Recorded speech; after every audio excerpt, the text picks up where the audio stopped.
Our thanks to the great Bryan Cranston. His new series, Your Honor, premieres this December on Showtime.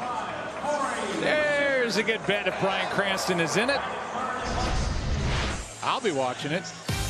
Rays are loose. They want to get some hits, want to get some runs. They want to get them early. Here's our lineup for Game 2. Austin Meadows, Brandon Lau, Randy Arozarena, G-Man Choi in the lineup tonight. Manuel Margot, Joey Wendell, Willie Adames is the shortstop, Kevin Kiermaier, and Mike Zunino.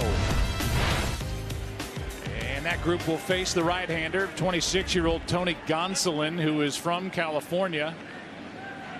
He has an ERA of just under 10, but he's made the one start, looked pretty good, and pitched in relief in Game 7 of the NLCS. That's it for the postseason for Gonsolin. And he zips a 95-mile-an-hour fastball into Meadows, strike one. Well, Gonsolin just on the year been pretty good in his last 5 starts. Has not given up a hit in the first inning. He's really good against the heart of the order. Look for this split changeup to be a big weapon tonight. Back-to-back fastballs, back-to-back strikes. He'll throw his fastball, and primarily the slider will go against the right-handed batters about 30% of the time. And the left-handers in this lineup, not too bad against changeups, so to speak, but it's like a split change. He'll move it all over the part of the plate. Popping the mitt of the catcher Will Smith. 1 ball, 2 strikes. This Tampa Bay team led baseball in strikeouts during the regular season as far as their hitters go, and they've been piling up strikeouts this postseason. Out in front of it is Meadows, and the count's still 1-2. There's that changeup right there. He'll throw it inside. He'll throw it middle. Most of the times you want to throw your changeup on the outside part of the plate, but there's that split changeup, and he's got command of it. And if it's good, he'll get a lot of swing and misses and ground balls. One ball, 2 strikes, and that's high. If you remember the only start for Gonsolin, he had that over 2-week layoff before he took on the Atlanta Braves. He showed a lot of good things in that start. Then he came back a couple days later in Game 7. Now here he is a few days later in Game 2. I would imagine that would work to his benefit. Yeah, I think so. I mean, 2 weeks is a long time in between. Simulated starts don't really cut it. And he had a good start to that and just ran into a little hiccup there in about the 4th or 5th inning. This guy's a polished pitcher. And in the future, there'll be a lot of pitching every 5 days for him. Way above average fastball. You just don't take. We see so many 100 miles an hour, but his ball has late life, holds its plane, and a good complement of pitches to go with it. 2-2 pitch and a pop up left side. Plenty of time for Seager to get there, and that is out number 1. We also found out in that start that Gonsolin is a cat lover.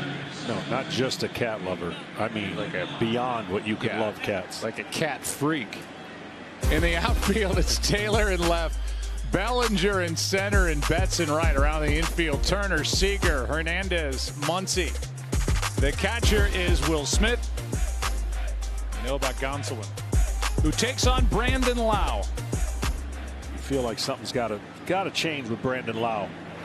And if it changes, I think the Rays have a chance in this series to mix and match with the Dodgers. But he has been in a funk, and he really, with 2 strikes, haven't gotten much going. And you know it's a matter of time. They just hope it's soon.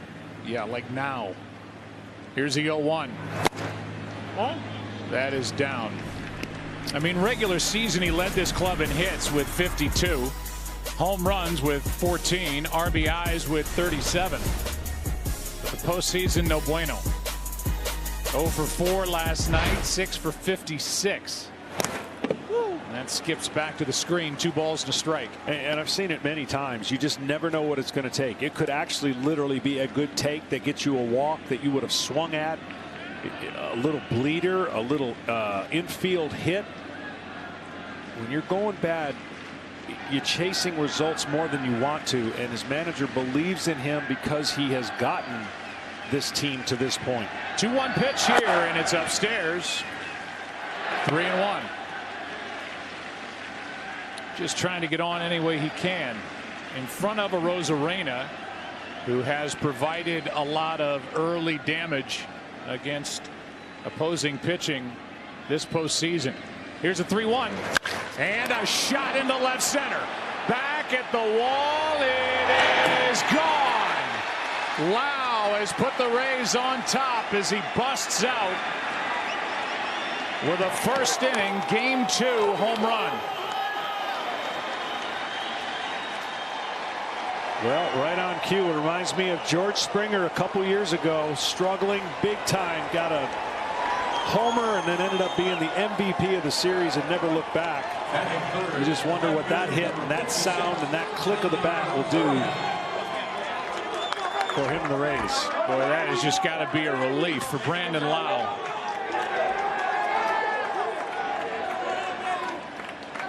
Here's a Rosarena. Takes a strike. Gonsolin during the regular season made 8 starts, got into 9 ball games, allowed only 2 home runs. But Lau takes him the opposite way into left center. A Rosarena comes up empty. Out in front of that pitch, and the count 0-2. So there's his kryptonite. That is changeups off of right-handers. He has been so good in this postseason, and no one has really been able to throw many changeups to him. Gonsolin deals, and that tails, not enough. Ball 1.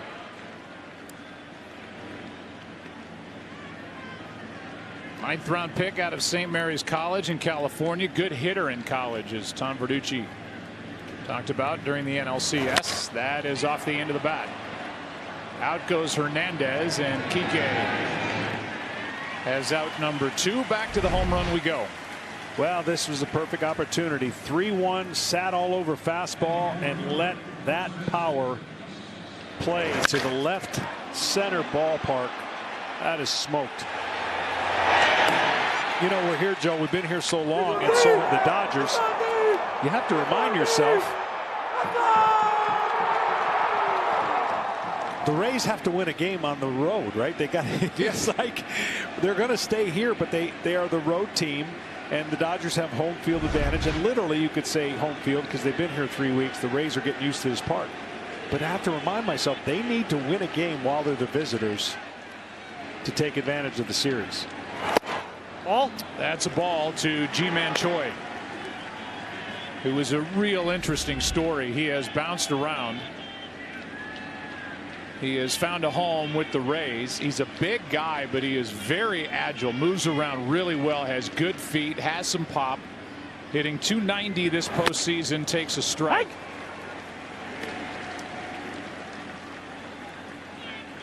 Six different organizations for this left-handed batter.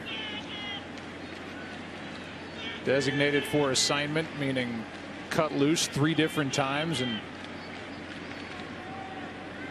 here he is. 9 hits this postseason. Late there. 95 from Gonsolin, strike 2. Yeah, that's the area you got to get him out. Upper part of the zone. He'll swing and miss. He's a good low ball hitter down in the zone, and he can cover, but he cannot cover both. So he's got a hole up. Let me tell you something. I watched some games he's played.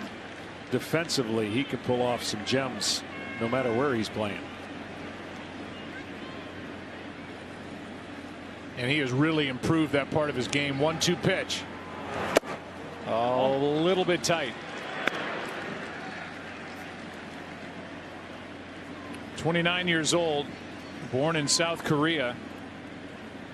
And he has moved from organization to organization, played in LA, but with the Angels in 2016. With the Yankees, Milwaukee.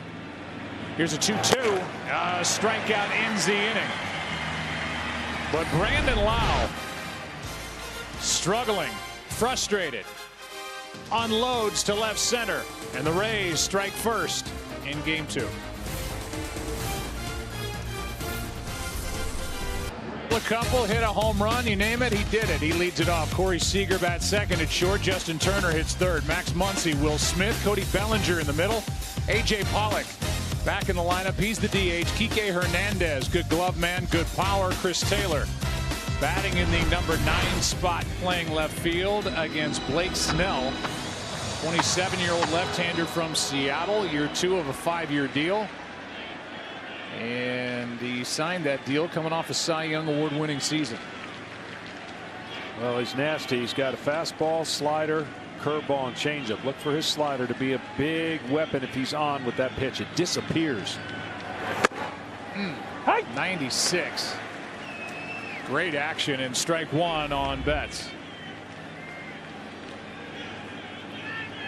Mookie last night became the 5th player in World Series history to homer for and against the same team during World Series play. Well, the Braves saw a similar pitcher a couple times. The lefty for Max Fried for the Braves. Similar type stuff, similar style. So it'll be interesting what Max Fried was able to do if Blake Snell looked at any of that video. He was able to hit with that pitch 32 out of 50 times. A breaking ball that actually had the Dodgers off balance. If you're going to beat them, you got to hit with your off speed and secondary pitches for sure. 1-2 pitch is swung on and missed. And the strikeout starts the night for Snell. This is the disappearing slider. Because he has 96, his fastball is a key, but it's not the pitch that he'll do most of the damage with. That is tight, and that circle, there is not much to that circle. We're seeing it in slow motion, but it is going to appear as a dot to the Dodger hitters. Now, what the Dodger hitters have been able to do is work 8+ pitches better than anybody in baseball. Seager hits one into right. Didn't get it all, but back on the track and grabbing it, Margot, 2 down. You know, Margot is in right. Manuel made that play. Moving back on the track. Kevin Kiermaier is in center. And Randy Arozarena, not wearing boots, wearing spikes. He's in left. Around the infield, it's Wendell, Adames, Lau, who's homered, Choi at first. Zunino was all over the place last night in a good way. He is a terrific defensive catcher. And on the mound, Blake Snell. Now, this man loves starting pitchers. Second best since 2018 batting average against starting pitchers. Hey.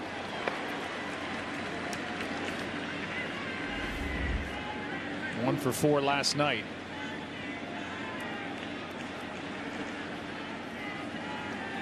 Hit a ball off the very top of the wall in right center in the 6th. He does not mind going the other way as he takes a strike. I don't know if it's because Snell wears a single digit on his back, but he doesn't really show on TV to be a big guy, but they have him listed at 6'4", 225. Yeah, he is. And he gets after you downhill quick.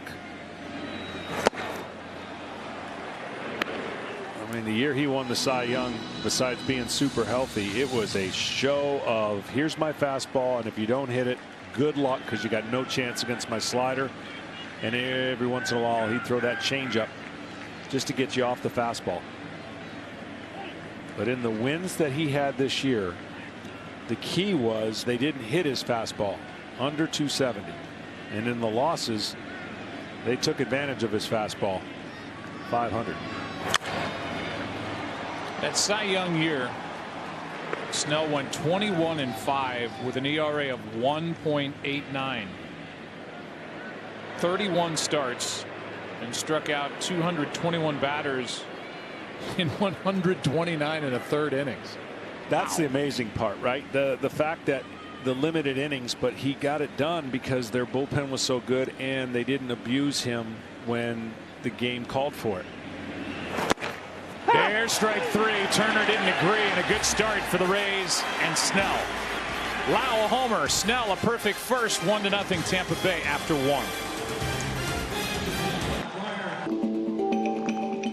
Back to work as Gonsolin gave up the first inning home run. Deals with Manuel Margot. Ball. And delivers outside ball 1. If there's something quirky about you and our crew and Brian Biederman finds out about it, you're in trouble. You're in trouble. And you just better be prepared to embrace it, go with it, enjoy it, which he has and does. That's out of play off the bat of Margot. 1 ball, 1 strike. Wendell and Adames, the next two.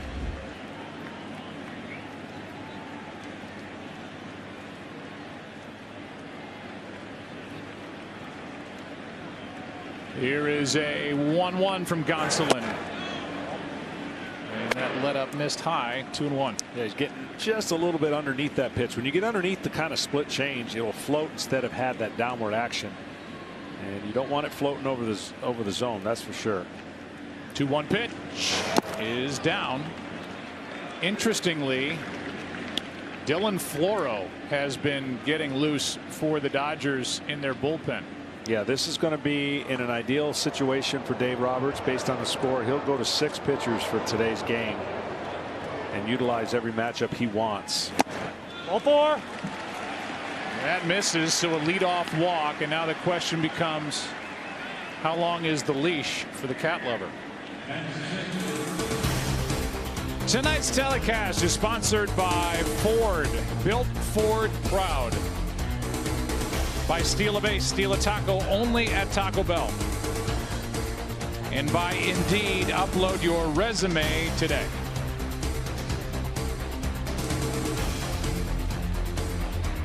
So a walk, and now Wendell. Wendell's one of the left-handers, good against changeups. Hi. Fastball for strike 1. 1 for 4 last night was Wendell.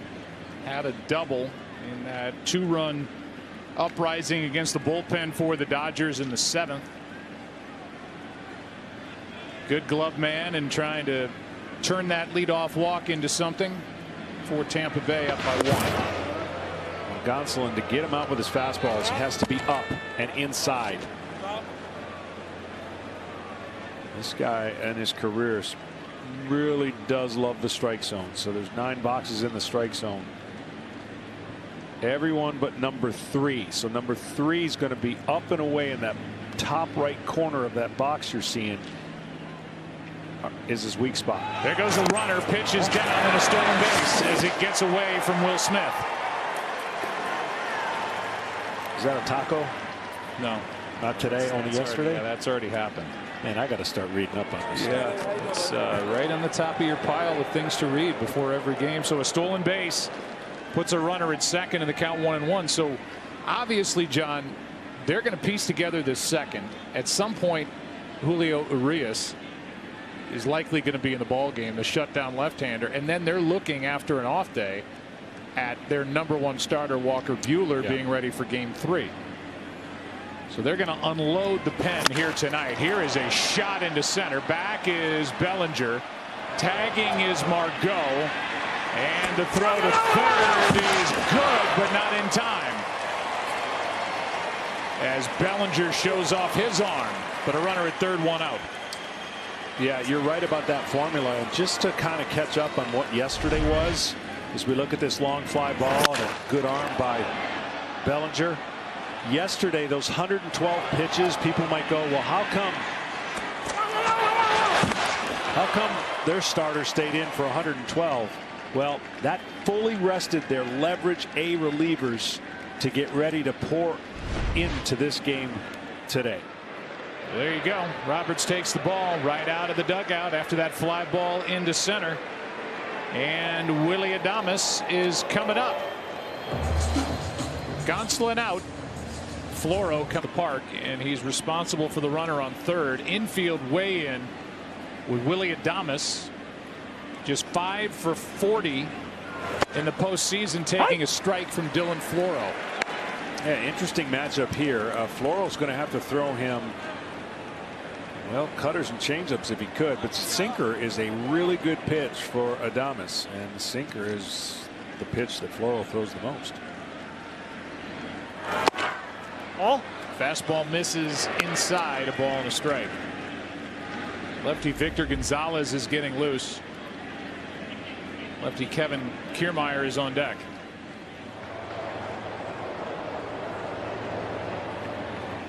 Floro brings, and that's strike 2.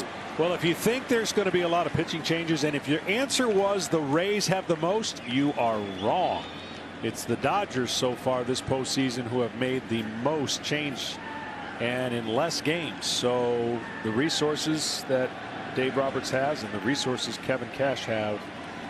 With the off day tomorrow, it's like an energized bar that you've given both of those managers. Hey, they're loaded in the bullpen, and both teams are going to show that off in this World Series as the count evens 2-2. And it's kind of hard if you're a pitcher like Gonsolin, who's used to starting, and you never want to go into a game thinking you have to pitch perfect, but he knew he was going into this game and it didn't matter. He wasn't going to pitch very long. That's a tough mindset to put into a player when he's traditionally used to pitching 5 and 6 innings and setting up his stuff. Here comes a 2-2 from Floro, and a grounder to short, throw home by Seager, and that was easy.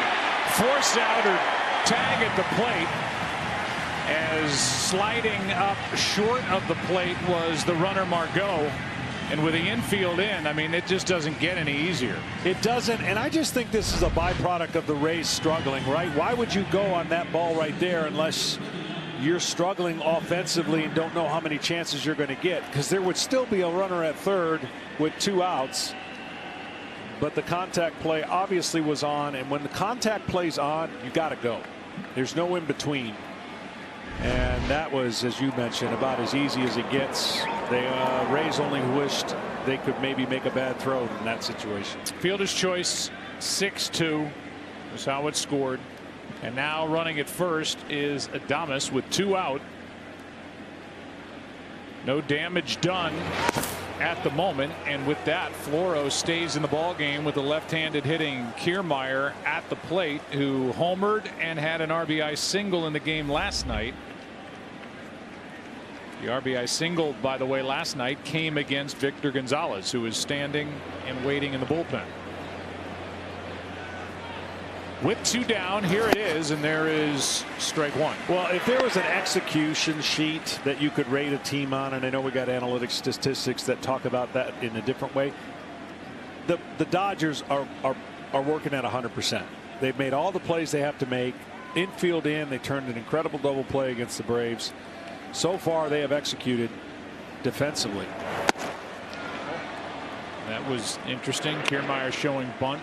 Pulls Turner in, and the count evens 1-1. And that's what the Rays did against Houston, and why they got a chance to come here. Even though they were up 3-0, they made every single play that you had to make with a lot of pressure on them.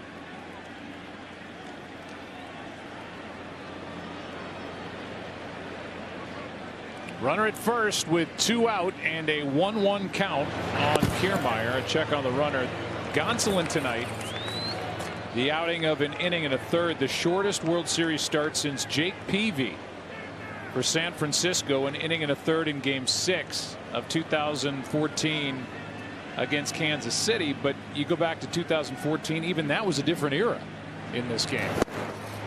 This was not a shock for Gonsolin or either dugout to see him come out not getting through 2 innings. Yeah, and again, you know, it's interesting how the format played out. I loved it. I love the fact that we didn't have days off until we got here.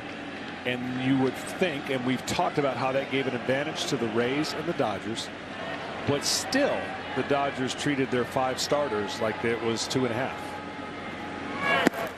And the point about Peavy or anybody in that era, it was not the norm. So the game has evolved. The game has changed. Peavy got shelled in that game. That's why he only lasted an inning and a third. In this case, it's a 1-0 ball game and the starter's out. So it's just different. 2-2 the count. Runner at first, 2 out. Runner is going. Throw down by Smith. It is not in time. Boy, that's about as good a throw as Smith can make. And the call is safe as Adames got around the tag, but the Dodgers want to make sure. Yeah, he threw it right on the button. Huge jump. I didn't think they had a chance. But the throw was right there. Good scoop, and the tag just. Oh, he looks out. The question's going to be whether his hand hit Seager's shoe before it went on the bag. Did it hit his shoe right there? Yeah. And then it went goes to the bag. Yeah. Tough call there for the umpire to see the difference between the shoe and the bag.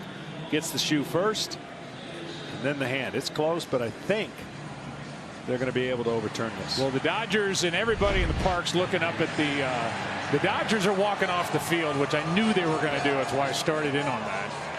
But it's still not 100% sure they're going to call him out. Right. I mean, it's got to be definitive. And can you definitively say the left hand of Adames was on the shoe before the bag? Remember, the original call is safe. But the Dodgers are all headed off the field trying to sell it as best they can. Yeah, right there looks like the hand is off the base, so that's a good shot, and probably the Dodgers are going to be right. And the answer is out. What a job by Floro. Chevrolet has a long tradition of recognizing the MLB World Series MVP. Tonight, Chevy spotlights MVPs off the field, like Philadelphia volunteer Unell, as he had a perfect first, struck out a couple. Back in that first, I talked about the Cy Young Award winning season for Blake. 21-5, 1.89 ERA, 31 starts. And all those strikeouts, 221 in 180 and 2/3 innings. I shorted him some innings, and got to get that right. There you go. 10 pitches in the first inning, including the postseason. That's the fewest in the first inning for Blake this season, as he zips a fastball in there. 1 ball, 1 strike on Muncy. Yeah, and that is the shortest probably against the Dodgers when they average so many pitches per inning. I mean, they see 8 or more pitches in an at bat, more than anybody in baseball since 2018. So that's good. Did he go? Check swing and the count 2-1. That is a part of Muncy's game that Dave Roberts talked about before. This game too may not be getting hit after hit, but he's getting on base and he's putting up good at bats and he's working walks, and that's big as he stands at the plate batting in front of Will Smith yet again tonight. It's why he's in the cleanup spot. 11-game streak of reaching base. 3-1. And he usually does this. He works the count, sits on a pitch. If he doesn't like this 3-1 pitch, he's not afraid to get it to 3-2. With a 3-2 count, though, I've watched him get a little more aggressive on fastballs up. He'll take the breaking ball. Anything that spins out of the hand usually does a good job of not expanding the zone. Muncy looking for a pitch and leaning back from ball 4. Dodgers have their first base runner, Max Muncy, on yet again. And Gary Brooks, youth baseball coach and the 2020 Chevy Cares Award winner. He and his team could not physically be here, but their cardboard selves could. To learn more about Chevy and their support for youth baseball and softball, go to chevy.com/cares. All right, here's the defense against Will Smith. I know he doesn't hit a lot of ground balls, but I'm telling you, at some point in this series, he's going to hit a ball to second base. When the situation calls for it, I've seen him do it too much. Wide open, second base, nobody there. Oh. Ball 1 inside. And just to follow up on the stat you threw out there, Muncy now on base in 12 straight in this single postseason.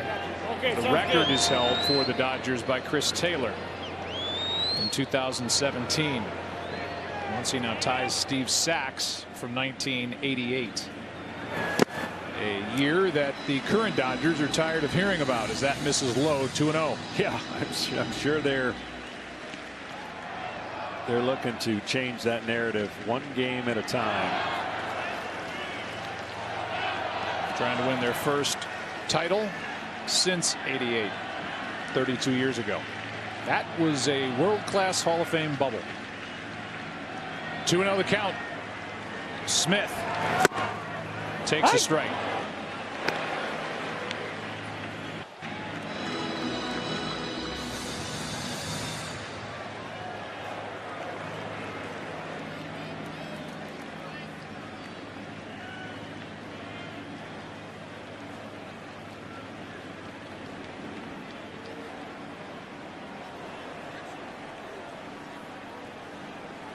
Snell gets his sign and is ready. 25-year-old catcher waits, and good pitch, just disappears down and in. 2-2. Establish fastball in and keep the breaking ball on that side. That will keep Will Smith, A, from putting it in play, and B, from hitting it the right side. Tight slider that just buries off the plate.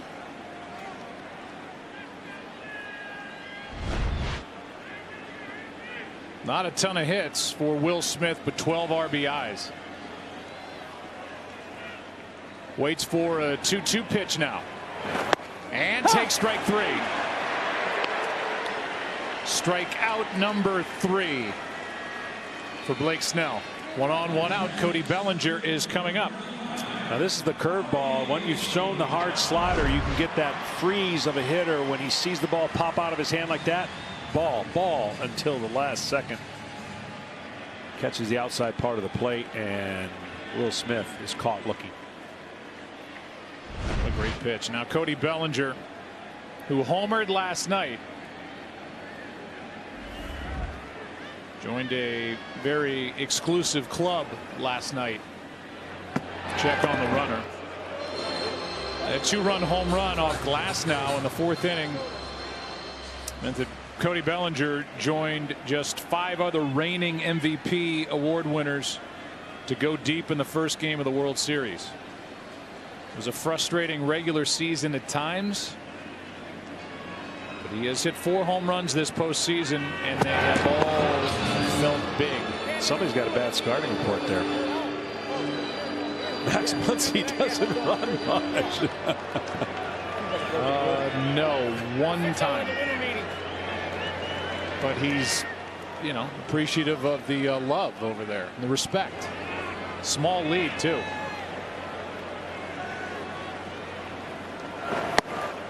That is down. Here's the list. Cody Bellinger, the latest entry into this club, with Albert Pujols, Barry Bonds, the late great Joe Morgan, Reggie Jackson, and Joe Gordon of the Yankees.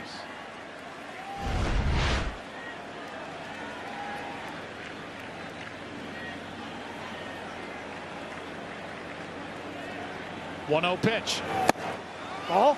Well, early in the postseason, everybody was making pitches against Cody Bellinger, and they were bearing him up and in, and he was swinging and missing. He's gotten better with each series in his timing and his chase percentage. He's locking it more in.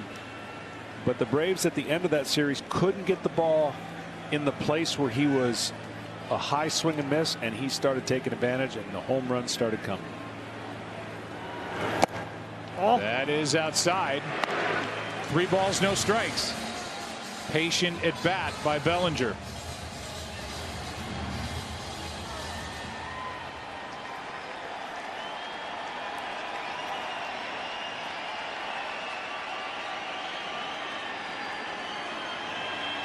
I have a feeling he's got a 3-0 green light here. We'll find out. He takes a walk, back to back. Actually a walk, strikeout, walk, and now a little bit of a rally started without benefit of a hit for the Dodgers. The strikeout of Smith on that breaking ball got him looking, but a walk follows, and in steps A.J. Pollock.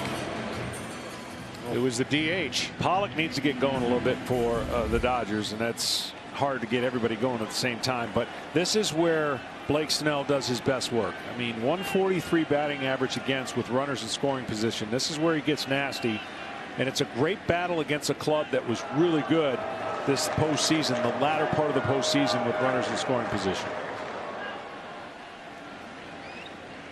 Runners at first and second, only 1 out. And another one that misses. The thing about the Dodgers and what they do, you really don't need to make Snell throw a ton of pitches per se, because the theory is knock the pitcher out and get into their bullpen. Not so sure they want to do that. Right. Better take advantage of the starter. So out to visit is the pitching coach Kyle Snyder, and we'll give you a quick word from T-Mobile, the leader in 5G coverage. 1 in 5 U.S. kids may not be able to afford to play next season. Together, we can help Little Leaguers in your community. Grab your phone and text, and T-Mobile will donate. Home plate umpire Todd Tishner goes out to kind of break up the meeting, a long one. They're not stalling. Nobody's up in the bullpen. And no surprise about that, but a rather long conversation between Kyle Snyder, the catcher, Mike Zunino, and the pitcher Blake Snell. You know, it might have been a little bit of a scouting report reminder. Hey, Pollock struggles against breaking stuff and off speed against left-handers. Make sure you don't get away from that and get into account where you're boxed in with having to throw fastballs. Pollock smashed 16 home runs during the regular season. That's foul for strike one. 1 ball, 1 strike. And a good pitch, 1-0. He went with the changeup. You know, not every left-hander throws the same, but when you have a collection of numbers that kind of speak to, you look at the data, you look at the video, and then there are trends, and that's the trends you try to follow when you're putting together a game plan 2 days, 3 days out as a starting pitcher to face this lineup.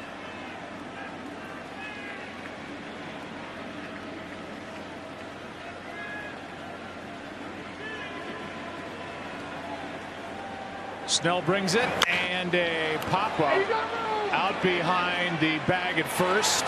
Choi in foul ground has it. 2 out.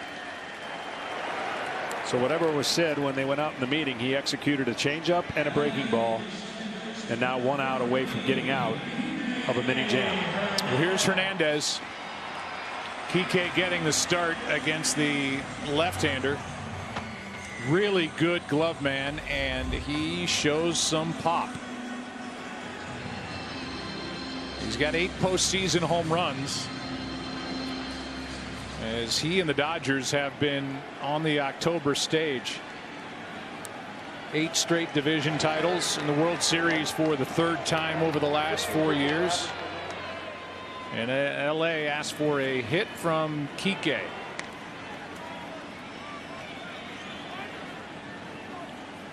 Likes it middle in. That's his power stroke. That's where he'll launch it with, like the big boys. Everyone's got that one sweet spot. But up, not as good.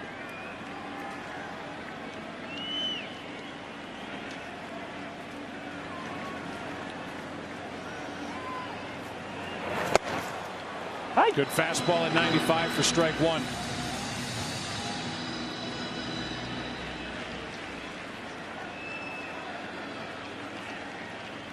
Long half inning, but no damage yet. Pitch number 29 for the ball game coming from Snell. Off the end of the bat, foul. And now Snell has Hernandez set up at 0-2. 2-2 this postseason is Blake. This is his 5th start. He beat Toronto in the wild card round, lost game 1, the division series to the Yankees. Won game 1 of the ALCS 2-1, lost game 6 of the ALCS to Houston 7-4. I'd want to change the eye levels right here. I wonder if they're going to go fastball up.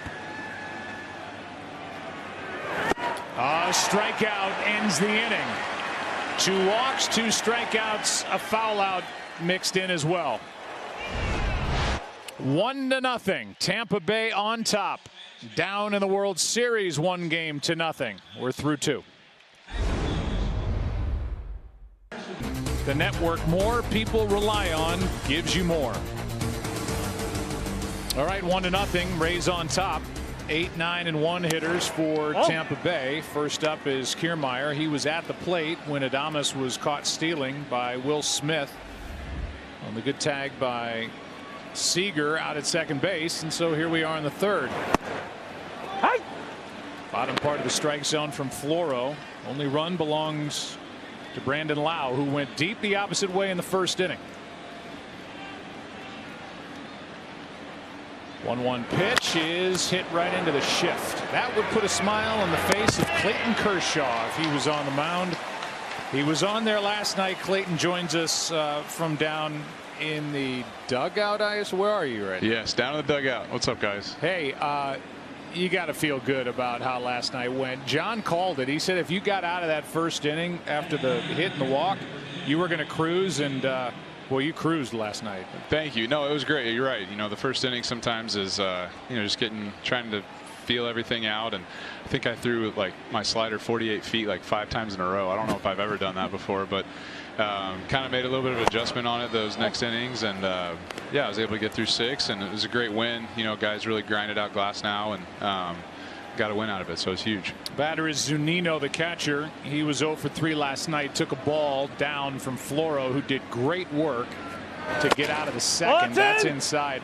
How has this been for you? I mean, it's been an odd year, no doubt, for anybody on the planet, but for you guys on a big league baseball team to basically set up camp here in Arlington, and you're from Dallas, but you can't go home. I know, it's been weird. You know, it's been great, though. They've done a great job for us. We've gotten to, a bunch of kiddos running around. I've got 3 kiddos, so they're all running around with all other kids, which we've been kind of isolated, obviously, like most people. So that's been great. And getting to kind of be in a bubble format 15 minutes from my house has been a little different, obviously, too. But, hey, man, we're in the World Series. We've been here for 3 weeks now, and getting to enjoy this beautiful stadium and clubhouse. It's been great.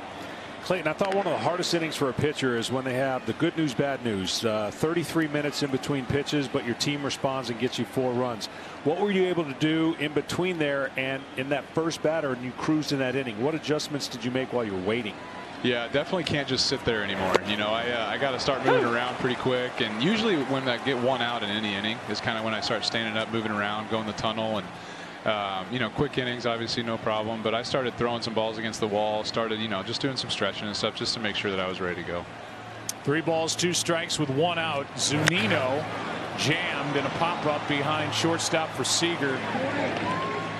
That's 2 out. You know, we talked to you before the NLCS, and John talked about it last night. I know you don't like to compare years, but just stuff-wise, it looks like, you haven't had to carry the whole thing, and it looks like your stuff is as good as we've seen it this time of year. Joe, we got a pitching change. You need to say it, or are you good? No, just answer the question. Oh, okay, all right. No, it's yeah, it's been great. I think this year I felt great and got maybe a little bit more life on everything, and there's a lot of things to attribute that to, but it's just been a good year so far. Keep it going. All right. Well done last night, my friend. All right, thanks man. For the time. All Here right. comes Gonzalez in the 3rd ending and gets a hug from his manager. 1 inning, all zeros, and bailed the Dodgers out of a runner at 3rd, 1 out situation in the 2nd. 2 out, nobody on here, and Victor Gonzalez comes in, and with 1 pitch gets a pop-up into shallow left, long run. Who wants it? Seager, and a good thing for the Dodgers he was there. I don't know about Turner, and I don't know about Taylor, but big Corey Seager came gliding through. Bottom of the 3rd, Dodgers will hit, down 1. All business insurance from the Hartford. The Bucks got your back. The Carlton Fisk home run, and the voice of the great Dick Stockton calling it on that ball that Carlton was willing to keep fair. Stay fair, and it did. One of the classic moments in World Series history, and 76 million viewers watch that. That's a lot. Yeah. All right, Chris Taylor first up. Snell back to work. Taylor took a ball, number 9 hitter. That hurt, I would imagine. No hits yet for the Dodgers. They have picked up a couple of walks. That happened last inning, but Snell got around him. Interesting how yesterday's game 8-1, and the 2 pitchers that have pitched for the Dodgers pitched last night didn't exactly have it going. Got to 8-3. And then they're right back in here getting out of a jam and right back in the good graces. Floro even got a hug for all of his work. That's a little bit high, and the count 2-1. 97 from Blake Snell. Taylor had his best night of the postseason last night, went 2 for 3. And after Chris, it'll go back to the top of the order and Mookie Betts. 2-1. 2-2. He has that little mechanism where he's kind of laying off the bat with his, you'll see the knob of the bat pointing at you, and then you'll get it in a position to hit with the arc of his swing almost identical on every swing. It's amazing in how he reformed his swing. But watch how he'll lay it off right there. You'll see the knob of the bat, and then right at impact he gets it back, the barrel back towards the pitcher, ready to go. Strikes out here, and that's number 5 on the night already for Snell. Back to the top, and Mookie Betts answers 6 questions about tonight's matchup between the Rays and the Dodgers, and you could win $25,000. It's super easy and free to play, so download the Fox Bet Super 6 app. There will be chances to win throughout the World Series.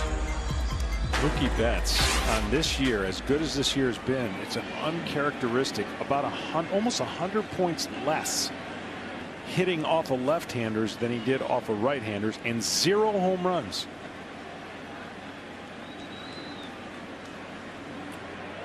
So his total of 17 home runs, 16 regular season, and then one last night that he sliced down the right field line off right-handers. Took a ball.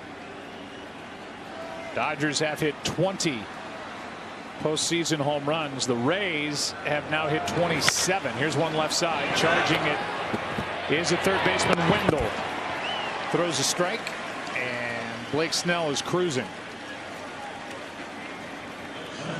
The 27 home runs now after the home run by Lau in the first inning. That means the Rays have tied the postseason record, so they'll break it. More opportunity now, especially with more teams in the postseason. That wild card round, which took 2 wins to get into the division series, and Kevin Cash's team swept Toronto. Here's Seager. Corey fly to right his first time out in front of that pitch, strike 1. Yeah, and about 6 more outs, maybe 7. You look for the formula to go upside down for the Rays, and I'll explain what I mean by that. They're not prototypical in that they'll save their highest leverage guy for particularly the 9th inning. They've actually had 13 guys get a save this year, and so if they deem the 5th or 6th inning the heart of the order, they may go to their best pitcher at that time, which is a little bit upside down, but because they've had the luxury of doing this multiple times, it's not a shock to anyone's system, and they're all ready for whatever their manager calls them to do. Which is interesting, as that misses outside 2-1. When you were closing, when I name a guy, Lee Smith, Dennis Eckersley, Rivera, yeah. You know, the beginning part of the game, they weren't even really dressed until I'll be maybe honest, the 7th. I didn't go down until the 6th inning. I just didn't. I couldn't sit in one spot that long, and I had a routine that I would build up to, knowing that I could be a 2-inning or 1-inning guy, and typically that's the way it was run then. But the arms and the plethora of arms now provide managers with a few more options than maybe in years past, and more pitchers on the roster for sure. Here is a 2-2 delivery, and a beauty by Snell. He is on tonight. Tampa Bay needed it. He's brought his good stuff. He has struck out 6, has yet to give up a hit. 4th inning, game 2.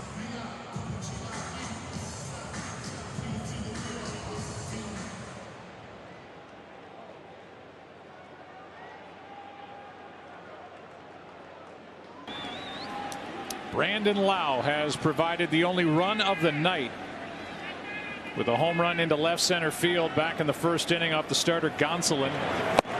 Good work by Dylan Floro, and then Victor Gonzalez came on through 1 pitch, got Meadows to pop up to end the top of the 3rd. Strike 1 starts the 4th. You've got Lau now, then Arozarena, the right-handed batter. And then Ji-Man Choi, the lefty.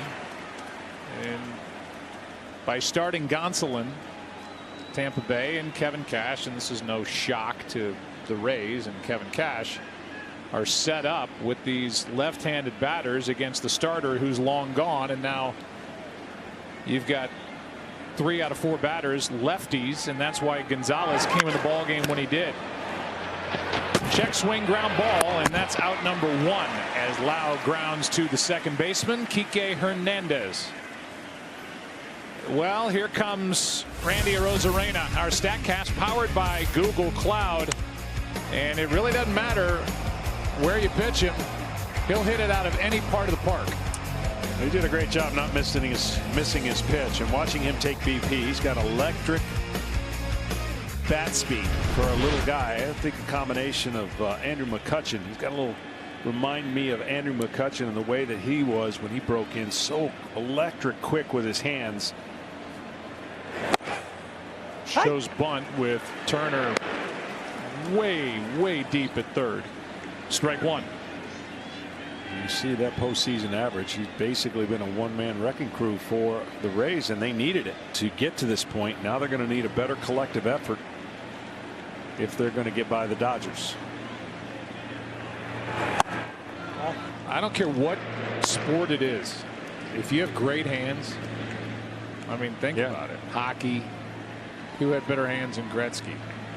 Hands even in basketball, certainly football, depending on where you play. Arozarena, he's not a big guy. He's listed at 5'11", 185, maybe a little bit bigger than that, but it's just quick hands, and he gets to the ball with no wasted motion. And you and I, as you said, we're watching batting practice just in awe. Yeah.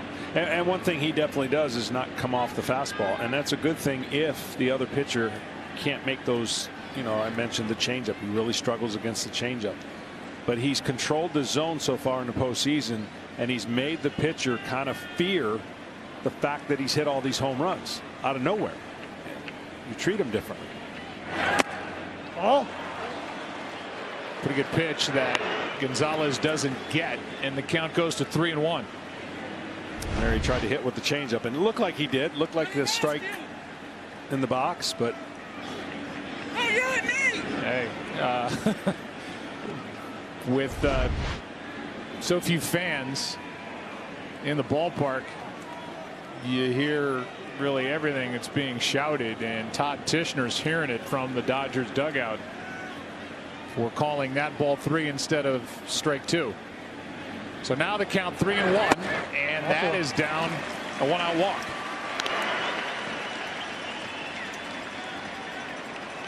And that's the first walk handed out to Tampa Bay tonight. Batter is Ji-Man Choi. I just thought about it. I mean, how do you know who's saying what if you got your mask up? You just have it's got to go by voice, right? You have to be a vocal expert. That's right. And in this case, I don't think it's hard. That was Dave Roberts. No, it's pretty easy. Okay, it's up. It's up. 1 on, 1 out after the walk. And a ground ball to Hernandez.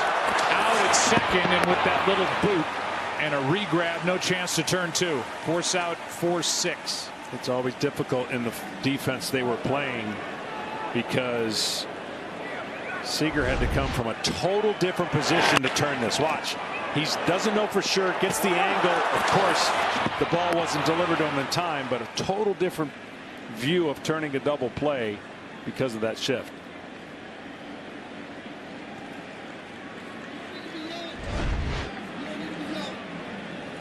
And Dave Roberts, I think, just said to Todd Tishner, the home plate umpire, you don't need to be yelling. Okay. 1 on, 2 out. The big right-hander, Dustin May, GLI-enabled Android devices. Dustin May takes over. Runner at first with 2 down. That's Ji-Man Choi, and Manuel Margot is at the plate. Started, worked 1 shaky inning. Game 7 of the NLCS. and deals at 97 for a strike to Margot. And when we talked to Dave Roberts about whether May was available tonight, he said yes, and he is raring to get back in there. Yeah, got a little too pumped up in some of his outings, and that two-seamer got underneath, and even though at 100 miles an hour, missing up. When he's good, that two-seam action in the zone, tough to hit. That is down the line, foul, and a nice catch. Oh, there you go.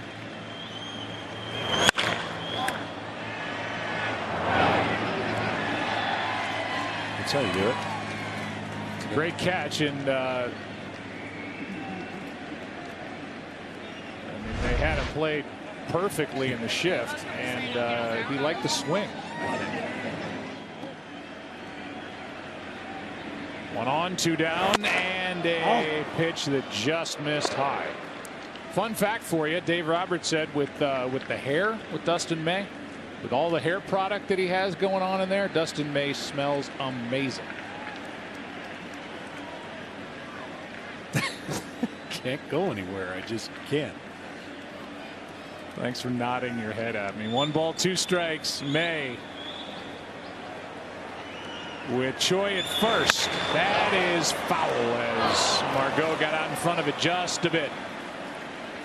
Arm speed on that pitch has been a little bit behind, and when it's behind, the ball spins. He's thrown 2 of those. He's going to have to get on and finish that pitch. Margot is a good matchup here because he likes the ball coming inner half to him, and that's what that two-seamer without the late life. If he leaves it in the wrong spot, Margot can do some damage. 1-2 pitch now, chopped to the right side. That side of the infield wide open. Great hitting by Margot. On for the second time, clapping his hands, and the Dodgers left the right side of the infield open, and Margot just found it. Seems easy. That ball's supposed to be in. He actually baits him into going away and protecting with 2 strikes. Much easier to do. Now, if he throws that ball in, unless you have an inside-out approach, you're not going to put the ball to the right side. But that was a borderline defensive protect and rewarded base hit. But that's part of the scouting report and the defensive positioning. You got to pitch to it too. That's exactly right. If you miss outside, you're inviting the right-handed hitter in this case to hit it the other way. Here's Joey Wendell. Rays have really struggled with runners in scoring position this postseason. Last night in the 7th inning, Adames got a base hit with 2 on and 1 out, and that broke a string of 44 1/3 straight innings with no hits with runners in scoring position for a run scoring knock.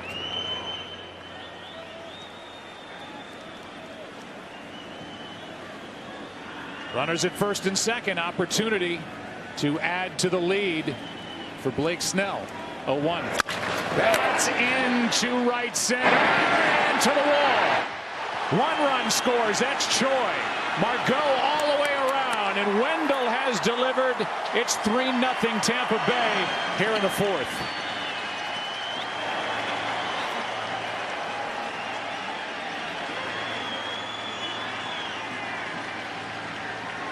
Well, Dustin May has not thrown 1 good slider yet. They've been flat, and the Rays have taken advantage of it. This pitch comes off the side of his hand. See the circle? See, it did not turn at all. That's just sitting right there in the middle of the plate. And Wendell will say thank you very much as he squares that up and gets it by Mookie Betts. Maybe the biggest hit so far in this postseason when you think about what they weren't able to do. That is going to add to their confidence. And think about this inning. Now runner at second with 2 out. That's foul. So a walk with the Dodgers complaining about the strike zone to Arozarena, and then with G-Man Choi up, he hit a ground ball to Hernandez. He booted it, able to recover and get the lead man but no double play turn. The inning continued. The pitching change. Now a hit and an RBI make it 2-run double. And Adames at the plate with a runner at second. As the Rays look for more, that is a nice pick by Muncy, and the inning is over. But a shake of the head from Dustin May.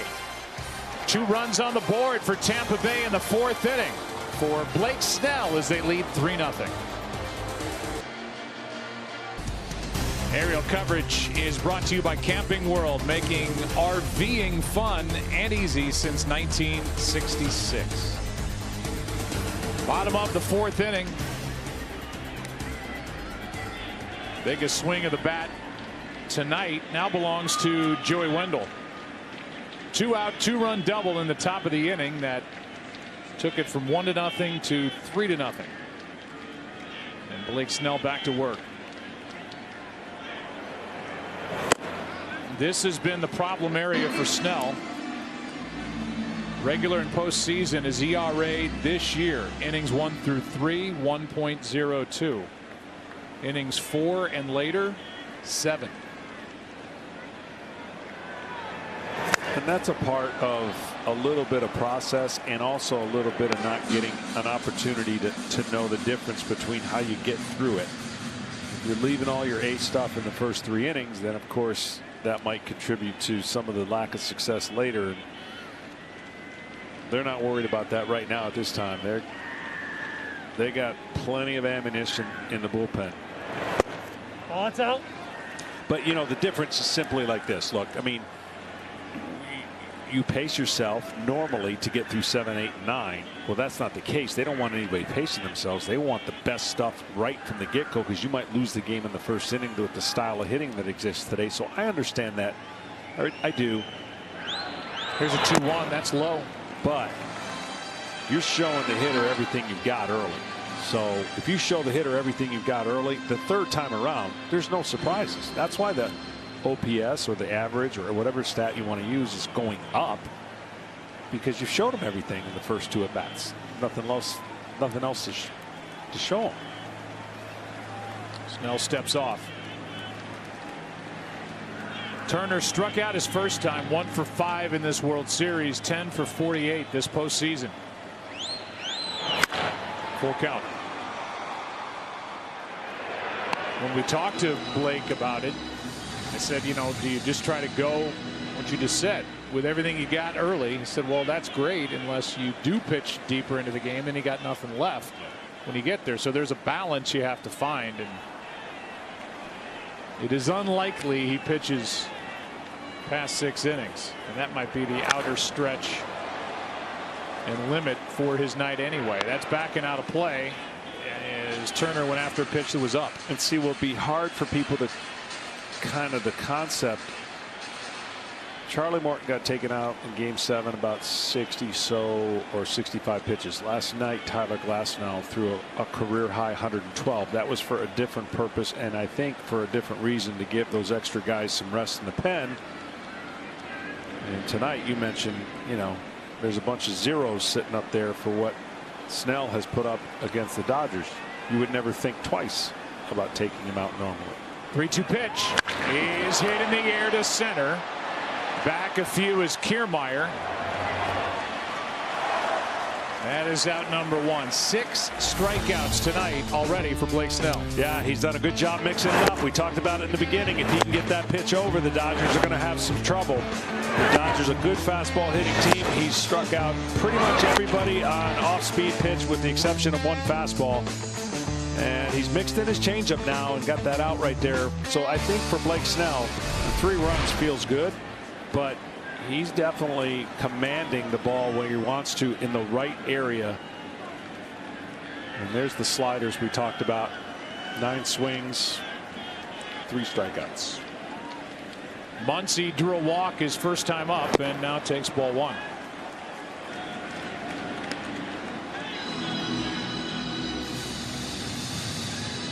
I think there's a definite philosophy that is changed when you're given a 3-run lead or a 2-run lead. You know, you don't just pump in fastballs all the time because the guy at the plate 1 through 9 can put a point on the board.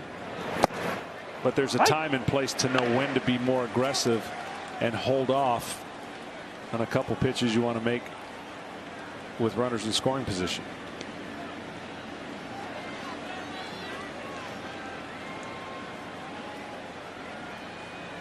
Turner flied out. Here's a 1-1 to Muncy.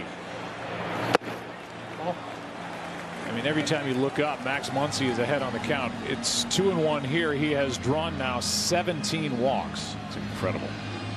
Which is already a franchise record. The disclaimer yet again that there are more games in the postseason now than ever. 2-1 pitch is down. 3-1.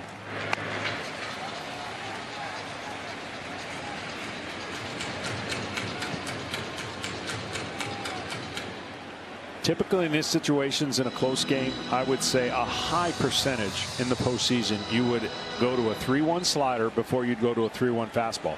In the regular season, you're going to go to a high percentage of a 3-1 fastball versus a slider. The difference is it means a little more, and the guys are trying to do damage, and you just as soon miss the barrel of the bat. Like that. That was the first pitch that Blake Snell threw tonight with his necklace in his back pocket instead of around his neck.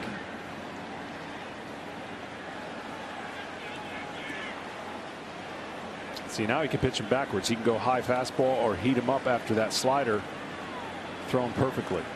3-2 delivery is swung on and missed. Number 7 on the night as Snell comes back to get Max Muncy 2 out. A great 3-1 pitch set up this 3-2 pitch. And the location of it was fantastic. It would have ended up being a ball, but you don't know that coming out of his hand. And Muncy had committed, and there was no way he could find the barrel of the bat to get to that ball. Batter now is Will Smith. Still no hits allowed by Snell. Strike one. Interesting that when we talked to Blake yesterday in advance of this start, you asked him where he aims with the breaking ball. Here's an 0-1 pitch. Smith, and there's a good one. And he said he aims for that area that kind of sticks off the right side of the mask of Zunino as he looks out. And that little gap in there between his shoulder and that corner of the mask, that's where he wants to start it. That's how sharp these guys are at this level. Right. Well, there's two ways pitchers typically do it. They have an aiming point, like if he was facing a left-hander, he'd take the lead elbow of the left-handed batter and maybe aim it there. I was different. I knew where my pitch was going to break, so I could see where it ended up. So I'm looking in the area where I wanted to end up. A lot of guys will pick out a part of the catcher and start their release point there. If they're struggling, spiking it, they'll pick a higher point. There's a couple ways to do it, but whatever you do, you lock in it, and when you get it, it's pretty fun when you get that release point. Still 1-2 on Smith.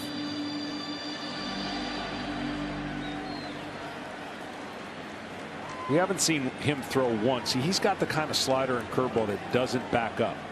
That's a luxury. That way you know your ball is going to break one direction every single time, so you can be really stubborn on one side of the plate. That is down the line, slicing into the corner, and foul. Enjoy every World Series moment with the MLB app. It's the one place to get all of your Rays and Dodgers action, including video highlights, pitch tracking, and much more. Download the MLB app today for the World Series in your pocket.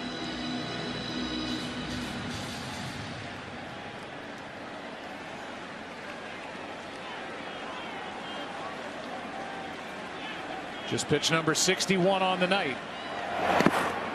2-2. Lifetime ERA for Blake Snell, 3.22. That is the lowest in Tampa Bay Rays history. 23rd year of the franchise here in 2020.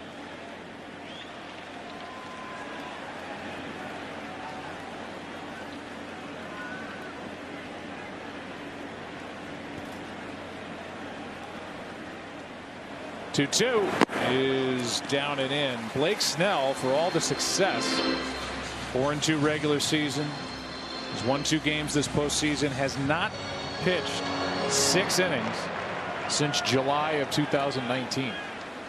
Yeah, part of that was some of his injuries last year, and he got off to a slow start and wasn't quite ready to come out of the spring training 2.0, and so that'll change. He'll get back to his Cy Young form when he's completely healthy. Boy, he has been just nasty here tonight.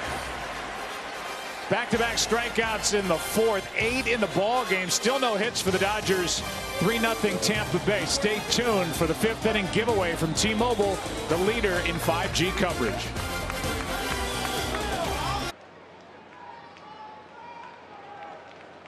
Now, in Tampa Bay on top, 3-0. Dustin May is back to work, and that fastball rides high for ball 1. Kiermaier, Zunino, and Meadows. If anybody gets on Lau. Kiermaier bounced out to short his first time up.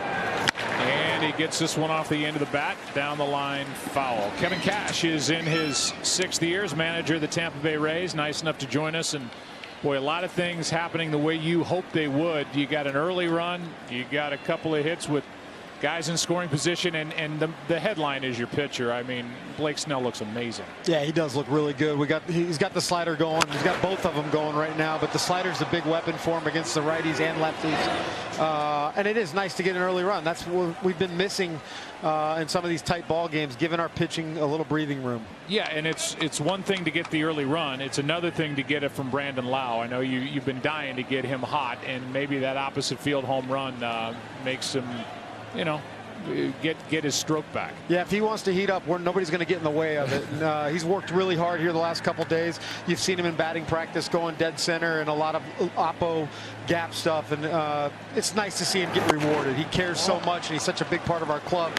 He wants to be right in the thick of things. Finally, and then we'll let you go. The Dodgers have been here for 3 weeks. Do you feel like you're settling into this ballpark? I'll let you know in a couple innings. Spoken like a true big league manager. All right, Kevin, thanks. Thanks, guys. Here's a line drive foul back to the screen, and the count stays 2-2 on Kiermaier. Be interesting to see what Dave Roberts does and whether or not Dustin May can get reconnected with that nasty pitch selection that he has. It's been a little flat since coming in the game.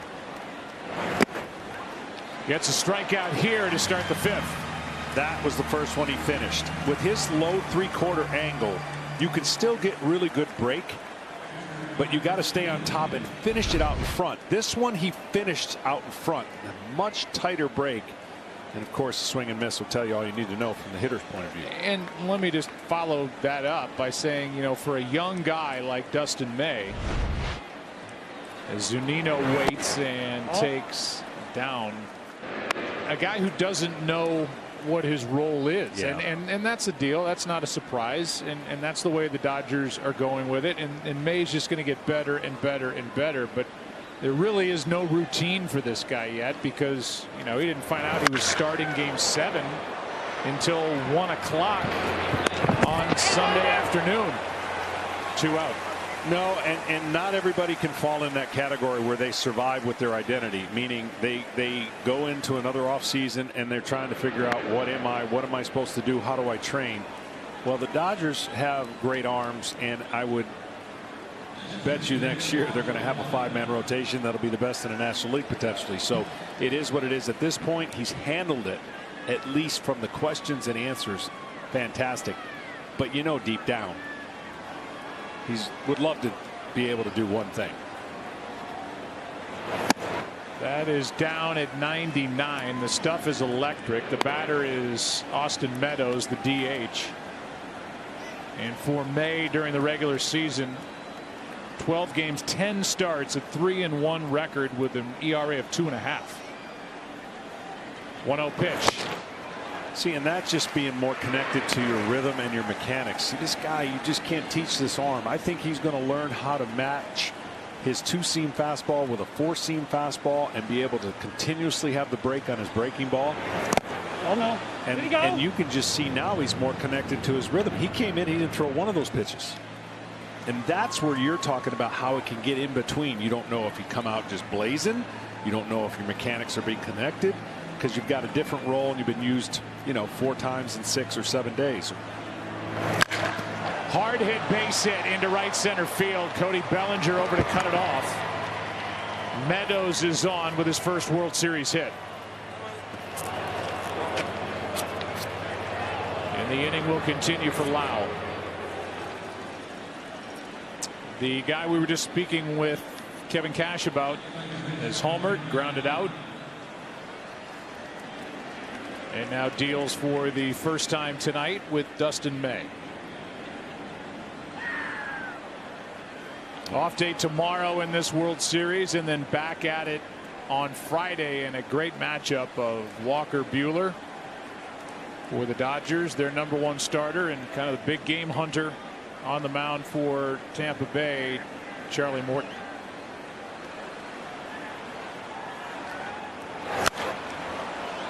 '98 fought off by Lau, strike 1.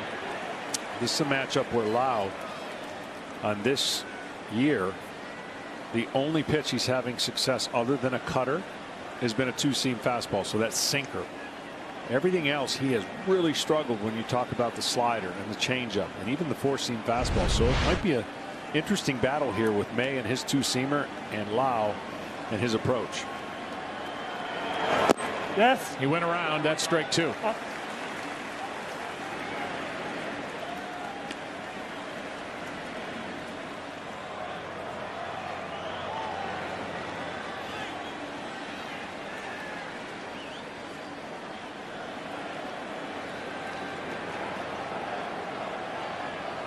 See the defense swung around to the right. Runner at first, Meadows, 2 down, and the 0-2 pitch. Done. Time called at the plate.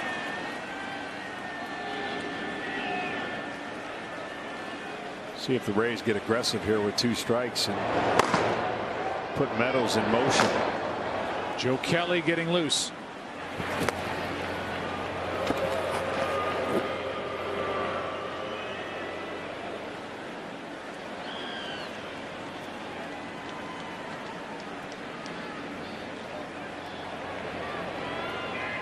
Six, 7, and 8 hitters for the Dodgers in the bottom of this 5th inning as they're still looking for their first hit. That's pretty well hit into left. Back at the wall. It is gone.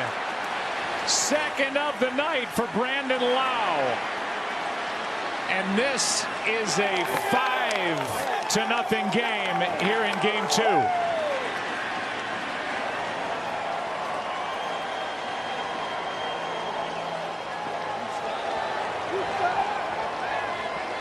Brandon Lau busting out of it in a big way when the Rays needed him most.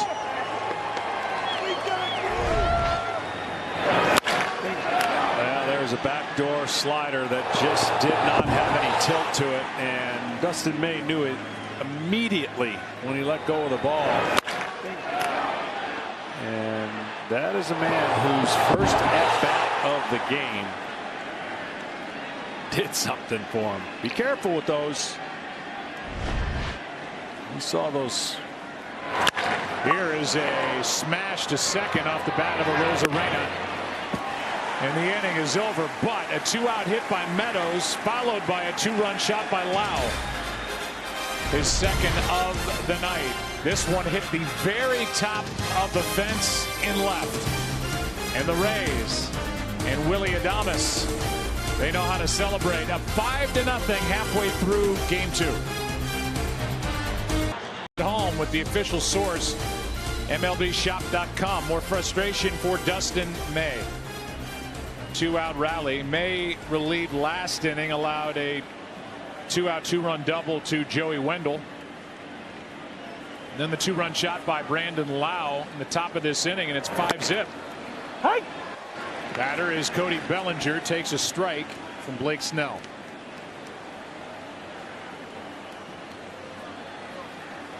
Eight strikeouts, 2 walks, no hits. 0-2. Snell, the third left-handed pitcher with 8 or more strikeouts through 4 innings in a World Series game. Sandy Koufax, game 1 of 63. Clayton Kershaw, game 1 of 17. Against Houston, ground ball hard hit right at Wendell. And he almost delayed too long, but got his man with Bellinger hustling down the line, 1 out. Yeah, Bellinger, he can fly.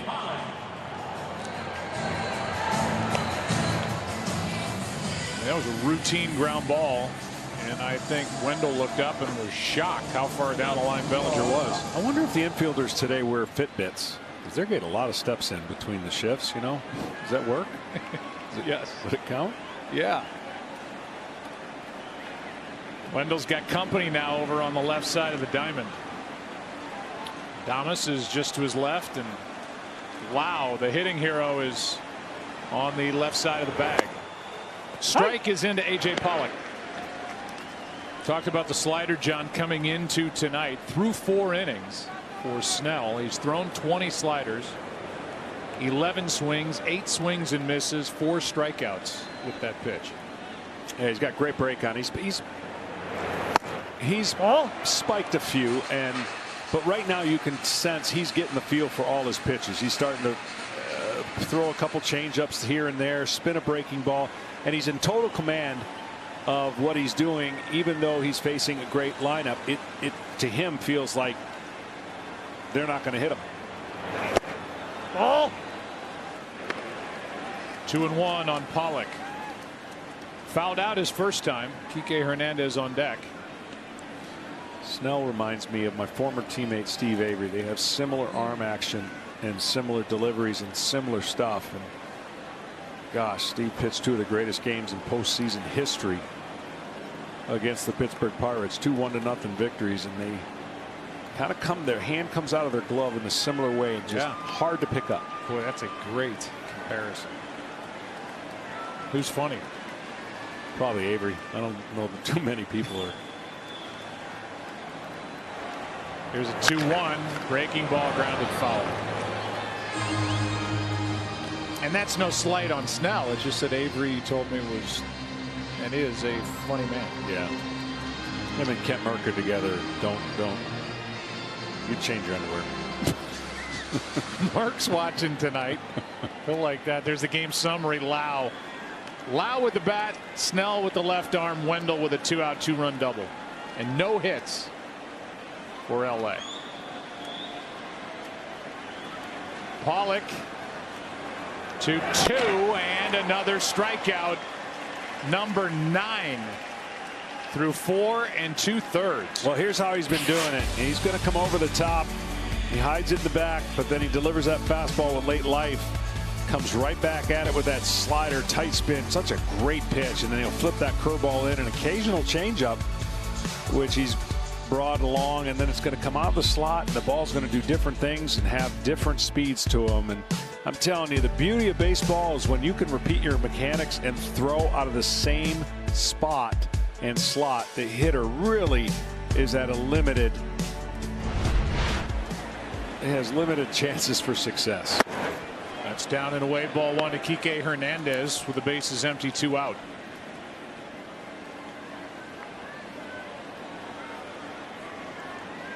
Dodgers have been the masters this postseason with the 2-out runs in this ball game. 4 of the 5 runs scoring tonight for Tampa Bay have come with 2 out.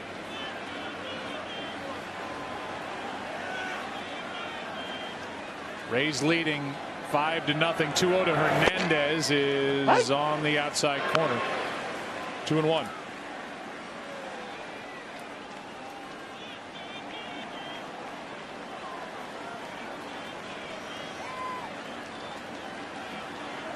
Blake Snell. Oh, it's up. Wanted that pitch, didn't get it. 3-1. Yeah, if he misses, he barely misses. Top of the zone, bottom of the zone. And he's He's got the type of lead now, 5-0, that you could pump in a 3-1 fastball and live with the results. You just really don't want to create a gift and walk somebody here. He does. The only base runners tonight for the Dodgers, compliments of 3 Snell walks. And here's Chris Taylor. Chris 0 for 1 with a strikeout. But he did hit 8 home runs during the regular season. He can run into a ball and hit it out anywhere.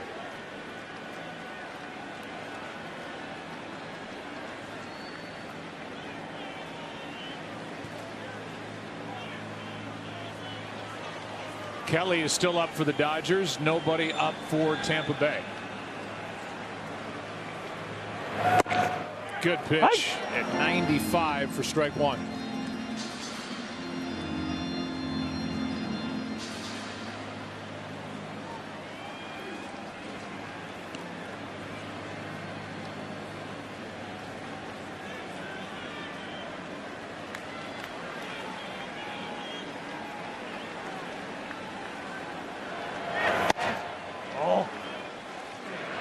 Not getting that pitch either. So you're right, when he's missed, it hadn't been by much, and that was called low to even the count 1-1 after the walk to Hernandez.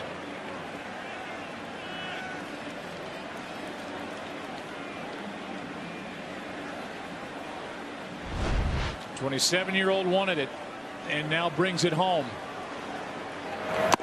Well, the reason that's so important for him, any pitcher who wants to pitch when he has a slider like that, I always felt like if you get the bottom part of the strike zone, a call for your fastball, you've got no chance of laying off your slider. No chance. But if you don't get that, then it helps the hitter stay off of a pitch that starts at that height and breaks. So a lot of the pitching today, depending on where you get the call, upper tier, lower tier, will bring in the curveball if it's up, brings in the slider if it's down. Taylor hits it well into right. Back at the track, at the wall. Goodbye. Dodgers are on the board. Their first hit, their first 2 runs, and it's 5-2 here in the 5th.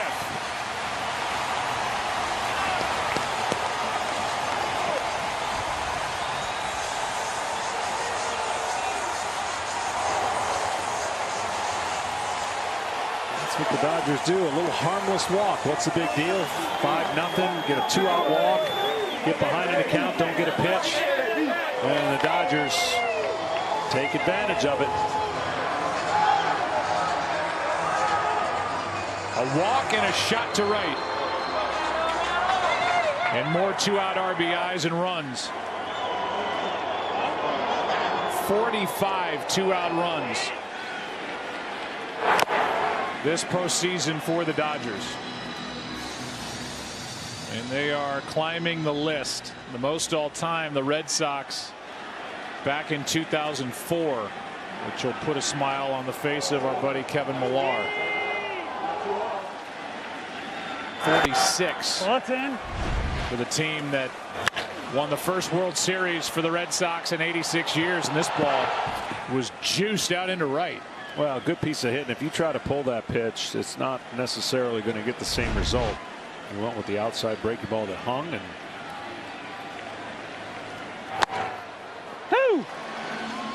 Betts in the hole now, 1-2. He's 0 for 2 with a strikeout and a ground out. And for whatever reason, Betts just not picking up the ball off of left-handers this year as good as he's picking it up off of right-handers for sure.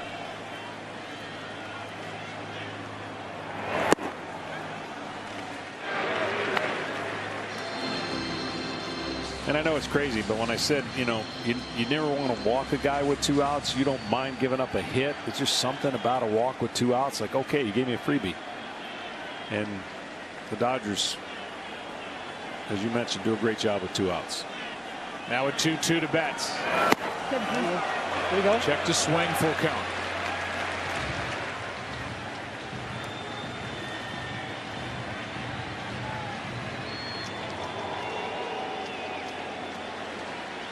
That's going to get the boys going in the Rays bullpen.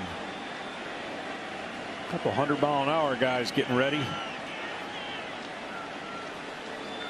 3-2 delivery is down. A walk, a homer, now a walk, and Corey Seager, the NLCS MVP, walks to the plate. Pitch selection there might have been something you're going to look back and go, I don't know. 3-2 changeup to Betts. Again, a couple calls you didn't get, then you start pressing a little bit. Nick Anderson is getting loose. Lefty on lefty here, and now that's going to bring the pitching coach, Kyle Snyder, to the mound. So Zunino went out, and Snyder wants to join the meeting, and we'll give you a quick word from Old Dominion. Old Dominion consistently goes the distance to be #1 in customer satisfaction. Old Dominion, official freight carrier of Major League Baseball.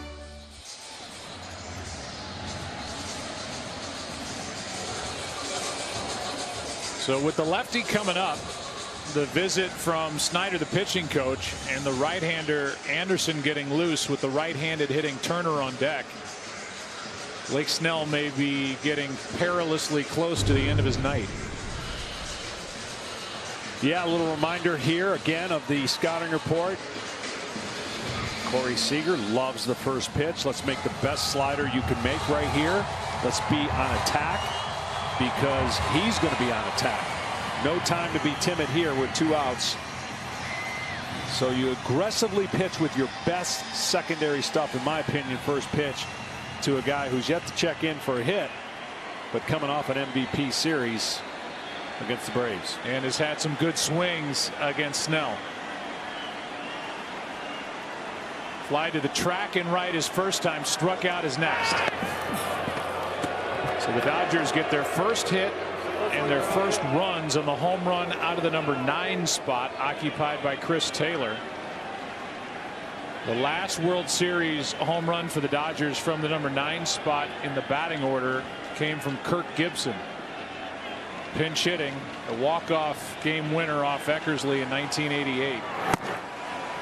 That's in for strike 1 at 95 to Seager. Wow, instead he painted away. What a great pitch. Seager, nothing you can do with that. Seager takes the middle of the plate and he's looking in towards him. Anything away, he's going to be able to protect with 2 strikes. But if he doesn't see it in that middle of the plate towards him, he's letting it go. That was just a pitcher's pitch.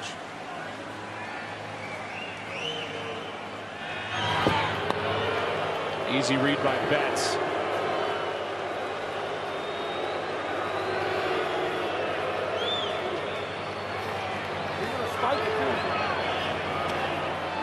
Five home runs for Seager, an NLCS record, and the most by any Dodger in any postseason series. And he gets a base hit into right. Betts will turn and stop.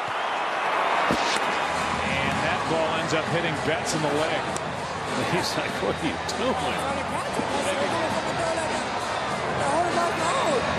Base hit by Seager, and now Turner's coming up. And that's going to be all for Blake Snell. He hadn't given up a hit, had struck out 9, had 2 outs, nobody on in this 5th. Walked Hernandez. Taylor, the #9 hitter, got him on a home run to right. A walk to Betts. A hit by Seager. And Blake Snell will exit. Justin Turner coming up. Representing the tying run at the plate. Nick Anderson coming in. Dodgers back in the ball game. Game 2. In a blink, our Indeed player resume. We look at the work of the bullpen. 34-0 record when leading after the 7th. 13 players with a save, most in MLB history. And during the regular season, the 3rd best bullpen ERA. And this is one of their power right-handers, Nick Anderson, taking over, dealing with Justin Turner. Yeah, hard to hit. 4-seam fastball sliders. Right-handers have had limited success. 0 for 19 off his 4-seam fastball. And time called at the plate, granted by Todd Tishner. That was in the regular season, and when you include the postseason, hit a robust 128.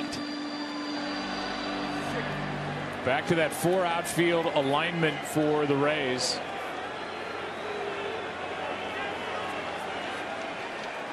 With runners on at first and second, 2 out, 3 infielders for Tampa Bay, and that is up for ball 1. Well, I mentioned that 4-seam fastball. He throws that about 64% of the time, then he throws the curveball the rest. 2-pitch pitcher, and neither one lends itself to success off of right-handed hitters. That's down at 96, 2-0. There's a necklace that broke, so he's going to be pitching with a necklace in his back pocket. Happened for Snell, and now Snell is sitting there with that pitching line, 88 pitches, 9 strikeouts. Anderson trying to get out of this. 2-1, big swing by Turner.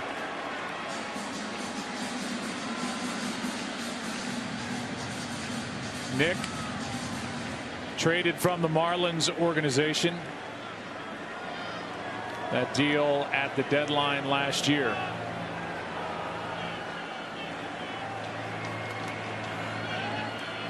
Put it all together in 2020. That is out of play, strike 2.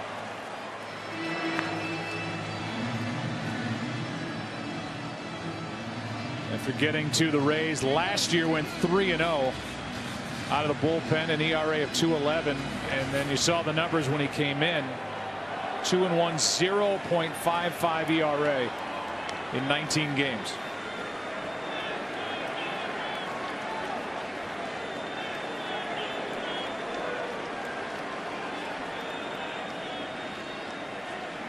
Lives in Brainerd, Minnesota. And a strikeout ends the threat. Anderson fell behind 2-0, came back to strike out Turner. Chris Taylor, the number 9 hitter, a 2-run shot. 5-2 Rays after 5.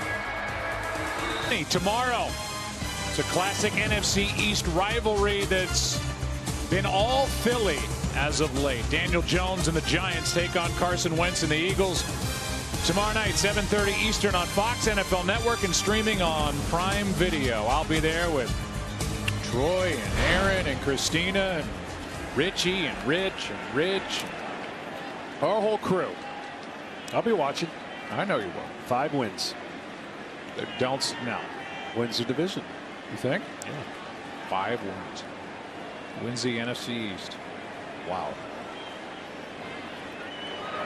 Here is a tight breaking ball from Joe Kelly, and we're underway in the 6th inning. 3-run ball game, 5-2 Tampa Bay. G-Man Choi.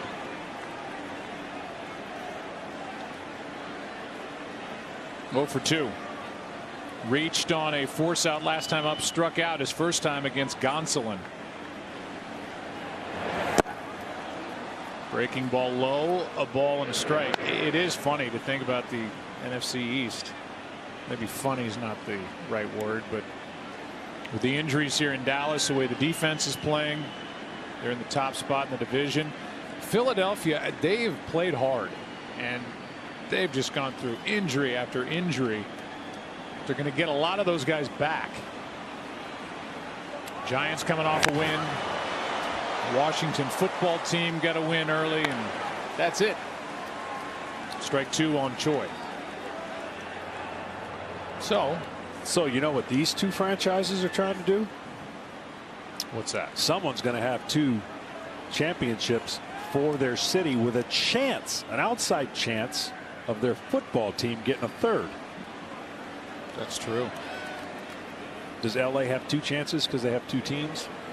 Yeah, I mean, it's been a frustrating start for the Chargers, but they have a stud quarterback with Herbert, and I mean, they've been right there in every game, but have just the 1 win. Lightning and the Lakers, and then one of these 2 teams. That's foul. Good try. And then the Buccaneers, the Rams, or the Chargers. And Super Bowl 55 is in Tampa, Florida. Uh-oh. Look, hey, they're here. Gronk is here, and Brady is here. Hoist our tees before game 1 last night. Very well done, by the way. Very well done. Gronk, a former part of Fox Sports. And for at least one night, Brady, a part of Fox Sports. That's inside, and the count 2-2 on Choi.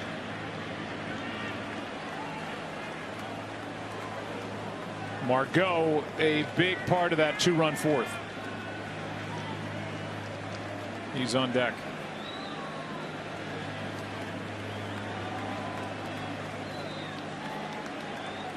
You voiced a football tease. Did they throw it away, or did they actually? No, they used it. Oh, okay. That was good. I was a little nervous about it. It's like your cameo in that movie with Jason Bateman, huge Dodger fan. 2-2 pitch on the way from Kelly, and a line drive. What a good at bat. Base hit into right center, and Ji-Man Choi has his first World Series hit.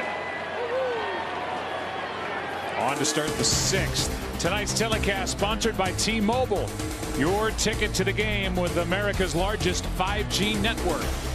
And by Indeed, upload your resume today. Tonight's aerial coverage brought to you by Camping World.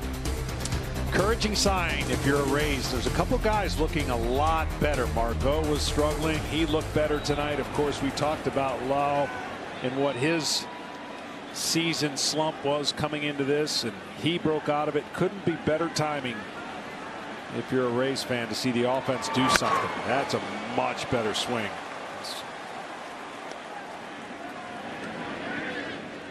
Well, Margot drove home just 11 runs during the regular season. He's got 11 this postseason, and this was a rip.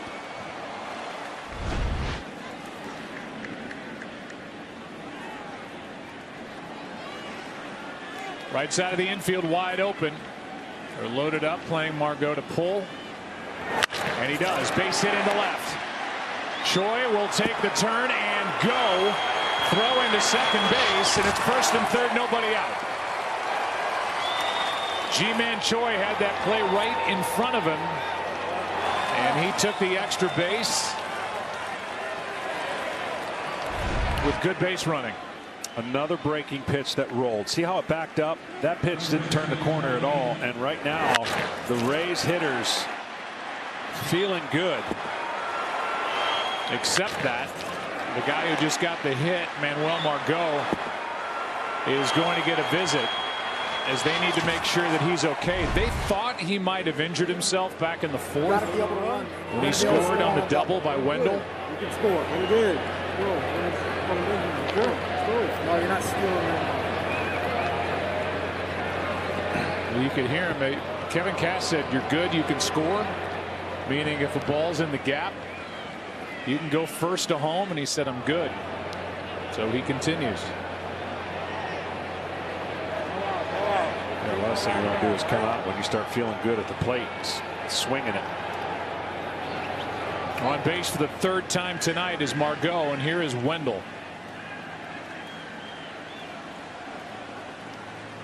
Joey with a 2-out, 2-run double into right center field his last time up. Kelly is in a jam after the Dodgers made this a 3-run game. That's into left field. Choi is going to tag. Taylor with a catch. Choi scores. Back to first is Margot, and this is a 6-2 ball game. On a sac fly by Wendell, a 3 RBI night by the Rays third baseman. Good at bat. Doing everything you have to do when the opposing pitcher makes a mistake or hangs a ball in the zone.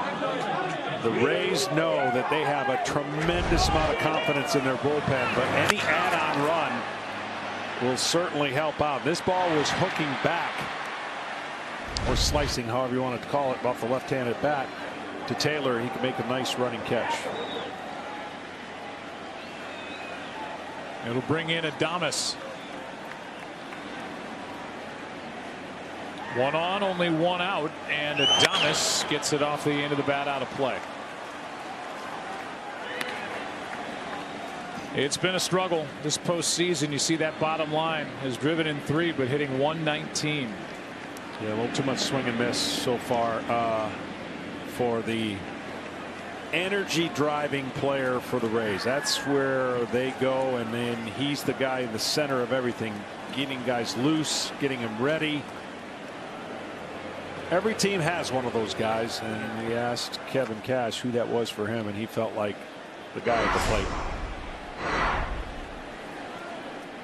There's an elevator with the Nebraska Ohio State. Locked into that, man. Proud of you. 0-1 the count on Adames, and this one gets away from Muncy. Margot down to second on an error.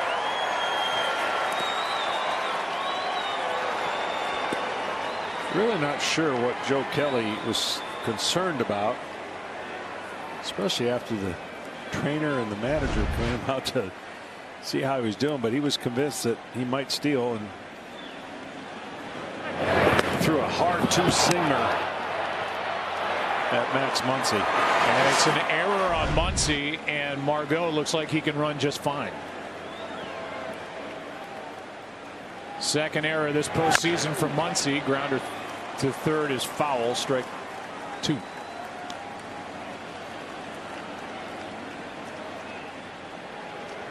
The Dodgers in the bottom of this inning will have Muncy, Smith, Bellinger, middle 3 in their lineup, and they'll be trailing by at least 4. 2 hits, good base running by Choi first, and then by Margot. A sac fly in this inning by Wendell, and now a strikeout on a 96-mile-an-hour fastball from Kelly. 2 out.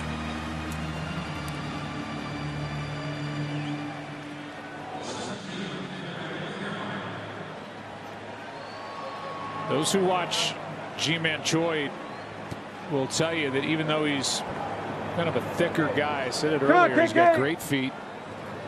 He's quick. And with that just routine base hit into left by Margot, he went first to third and paid off immediately with a sac fly hit by Wendell. So he can move. And with a runner at second, 2 out.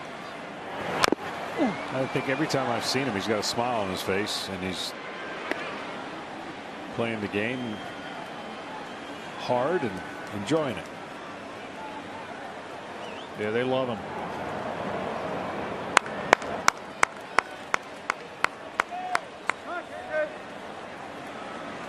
He's found a home with the Rays. That is down the left field line, slicing foul. He's doing a little lip reading right there. He was talking about, I can't believe Joe Buck is announcing my name in the World Series. That's what he said. Is that what he said? That's what he said. He was really fired up. That's nice. The Rays certainly proved they belong here throughout their regular season, and their route to the World Series was a difficult one. 0-2 pitch is in the dirt, blocked by Smith. I mean, their matchups, you know, everyone felt like that first series was just a wipe your brow. Whew, need to get through it. 2 games, you got to win. They were able to handle the upstart Toronto Blue Jays. And then all eyes were on the Yankees.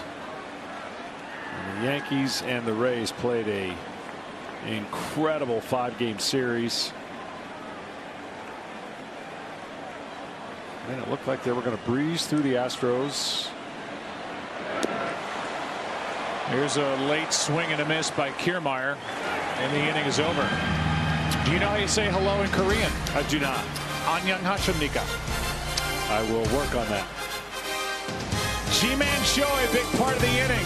4-run lead for Tampa Bay. World Series on Fox is sponsored by Fox Sports 5G View. Powered by Samsung Galaxy. Download the all-new app for an interactive fan experience that you can control from around the diamond in real time. Available only on 5G-enabled Android devices. Beautiful night in Arlington, Texas. Great ballpark. First year for this stadium. And the Dodgers have basically moved in. 3rd series here. They beat San Diego here. They beat the Braves here. They're up on the Rays 1-0, but trailing tonight 6-2. Anderson back to work, and he misses. Ball 1 up and away to Muncy.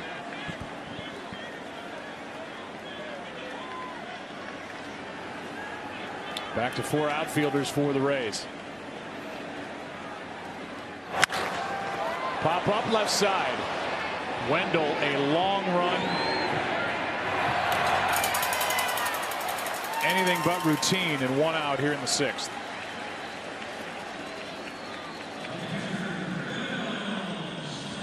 That brings in Will Smith.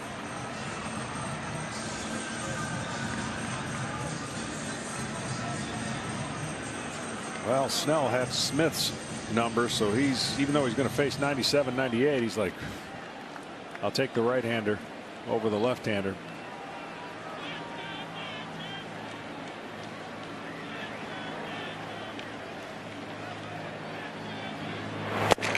Boy, 97, just popping the glove of Zunino.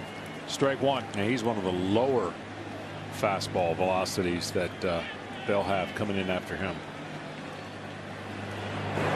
Old Pete Fairbanks can light it up too. 1 ball, 1 strike as that breaking ball rolls and stays inside on Smith. Well, they've got a market share cornered on the 6'5" and over pitchers on this staff. It looks like an NBA team walking in.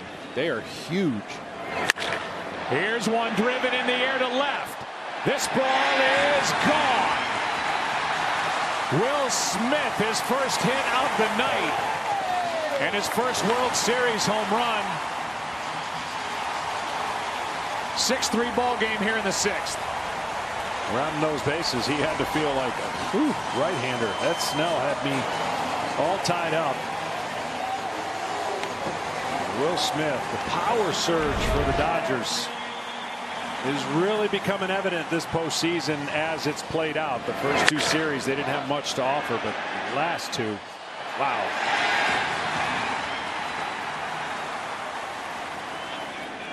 Man, the people in this ballpark know how to make plays.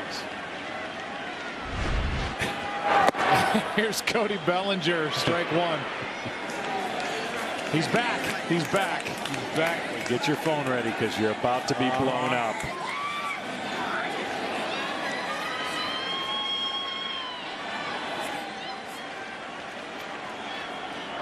I'm waiting for the one guy to just keep looking at his phone going, you got to be kidding me. Nobody texting me? Unbelievable dexterity too with the back bend. Hey, that was where our Camping World tarp was sitting before this series. And it was Will Smith then who almost hit it, and now the tarp's gone. 2 balls and a strike from Anderson. This is just a 3-run ball game. Yes, it is. And those runs that the Rays, like I said, the runs that they added up after being ahead just gives this Rays team more opportunities to throw the heavy artillery they have. Boy, that is just hit hard, but right into the defense. With the 4-man outfield. That is Adames who makes that play. Hit right at him. Let's go back to the home run.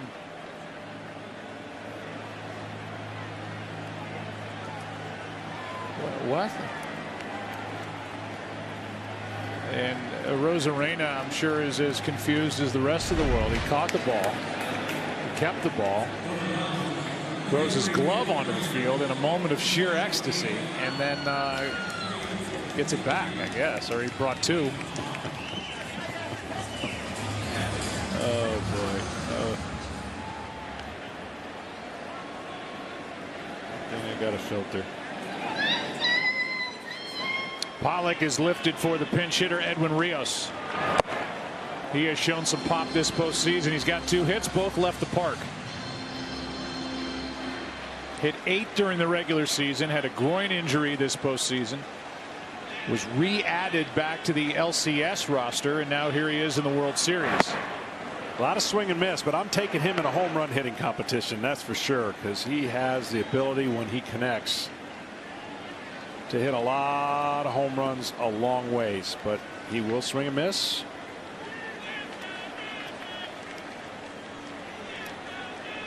Probably go for 2 while he was in there. Good pitch at 95 inside corner, strike 2.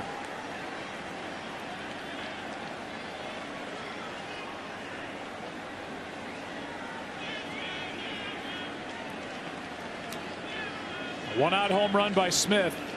6-3 Tampa Bay here in game 2. And Rios just got a piece.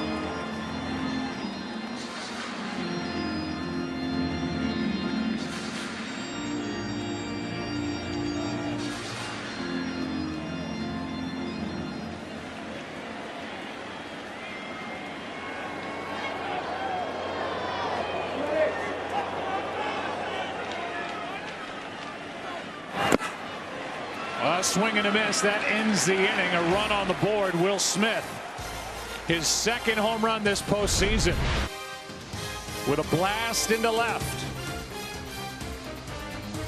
3-run ball game after 6 in game 2. There's our guy back after this.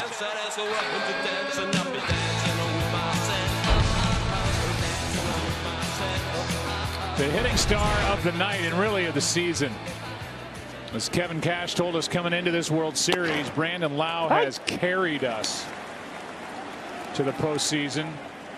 It's been a struggle. He'd be the first to tell you, but he's hit 2 home runs tonight. 3-run ball game, and he has driven in 3. Zunino takes on Alex Wood.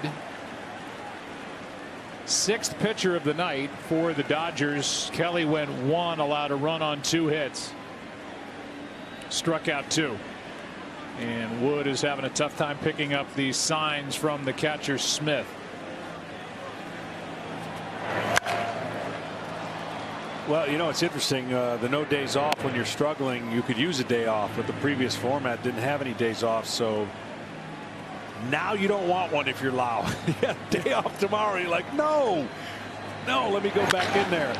Zunino, it has been a treat watching Seager play short. But as calm as they get. 1 down. Tonight's telecast is sponsored by T-Mobile, your ticket to the game with America's largest 5G network.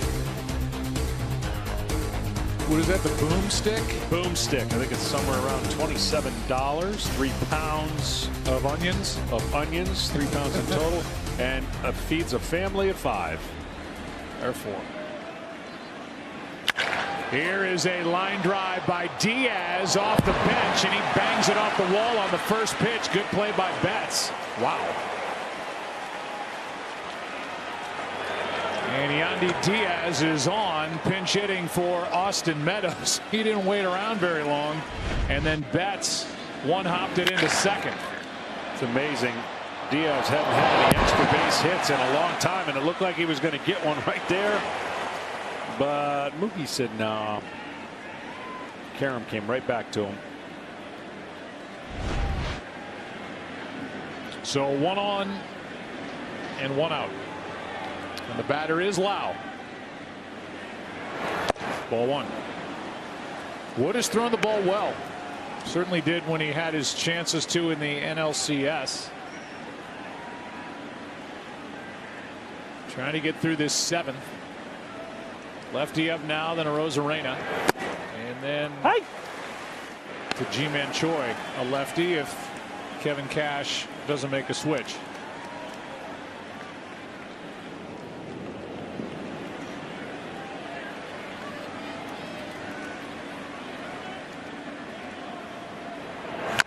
That's a slow tapper back to the mound. A wide throw, but the out.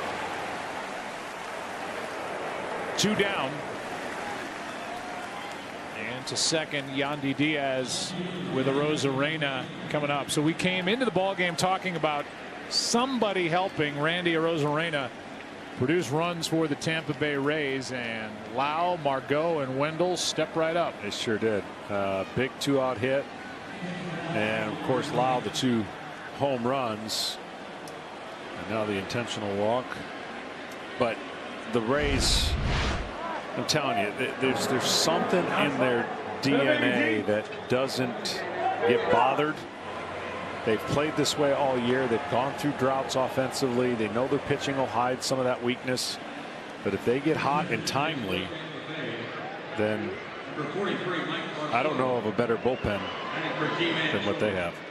Well, the intentional walk to Arozarena, and instead of Ji-Man Choi, it will be Mike Brasso. The meeting on the mound as Mark Pryor goes over the scouting report again with Alex Wood and Will Smith on Brasso, and we'll give you a quick word from Apple.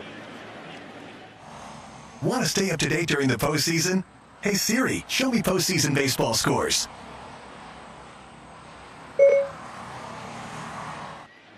Because of the configuration of the roster for the Tampa Bay Rays, they have a six-man bench and a little more flexibility to be able to make changes like they have. Two pinch hitters in this seventh inning, and it's 2 on with 2 out for Brasso.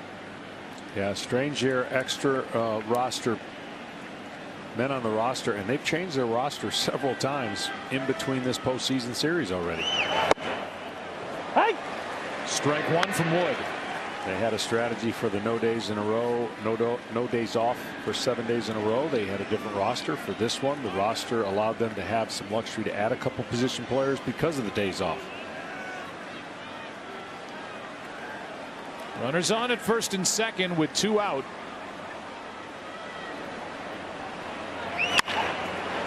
And that's strike 2.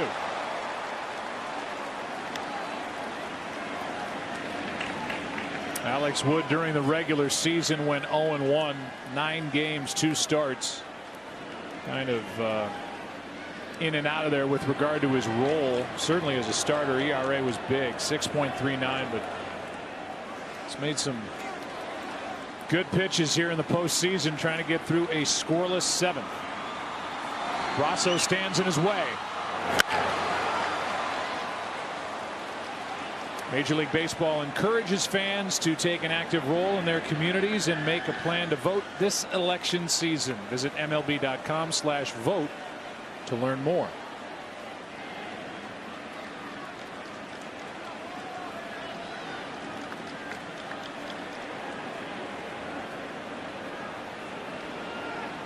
Runners at first and second, 2 out. Good pitch, and Brasso gets a piece. The big note with Mike Brasso, undrafted. He has had to work to get to this level, and his biggest swing so far this postseason and in his life came against Aroldis Chapman in Game 5, the deciding game in the 8th inning of the division series. Yeah, unbelievable at bat. That'll be a memory and a moment forever.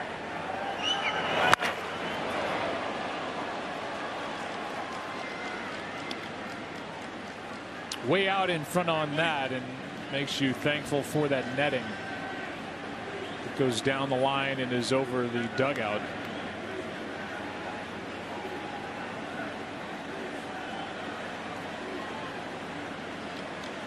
Fans well protected. They're close.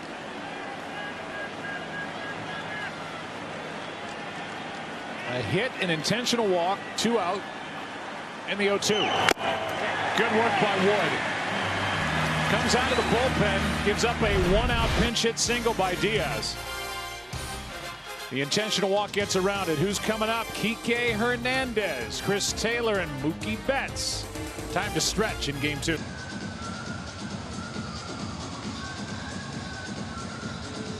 the Dodgers, number 31, Jock Peterson, pitching for Kike Hernandez. Jock Peterson, number 31. Jock Peterson will come off the bench to bat for Kike Hernandez and take on the hard-throwing Pete Fairbanks, who got the save in Game 7 of the ALCS. Throws cheese. Mike Brasso takes over at first after hitting for Ji-Man Choi.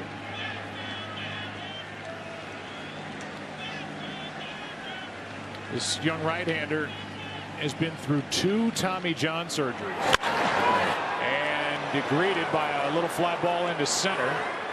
Kiermaier is there. 1 pitch, 1 out. Peterson retired.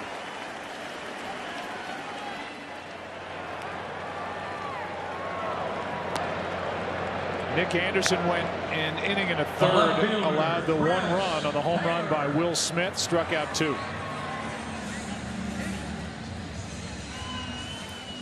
It's from St. Louis, pitched at Mizzou, and went an inning and 2/3 in Game 7. Took a heck of a time to get his first save. Yeah.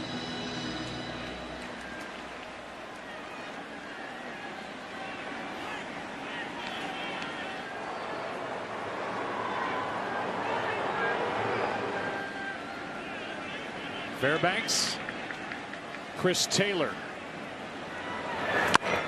Check swing, foul, strike 1. I think it might have been.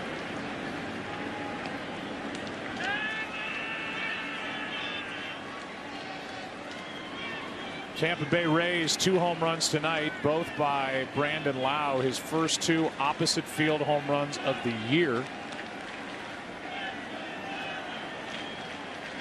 And they have now hit 28 postseason home runs. That's the all-time record with more chances, but they're making the most of their extra chances with the extra games as the count evens 1-1 on Taylor. You know, with all this velocity in the game, I've asked certain, coaches, how do you get your teams ready for 98, 99, 100 miles an hour? And they go back to the pitching machine.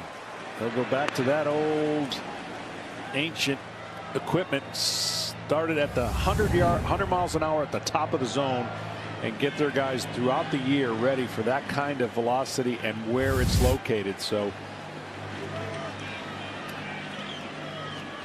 going back to the old style.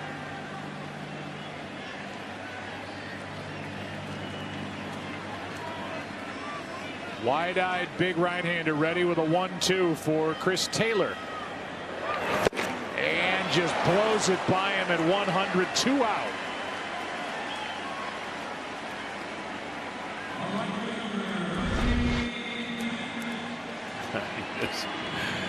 This is 4-seam backspin just by you. I mean, that is paint on the corner.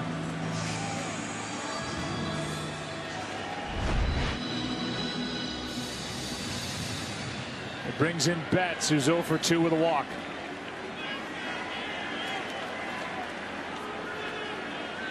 Bases empty, 2 down in the 7th. And that was quick and easy. Perfect inning put up by Fairbanks. 8th inning rolls in. Game 2, 6-3 Rays.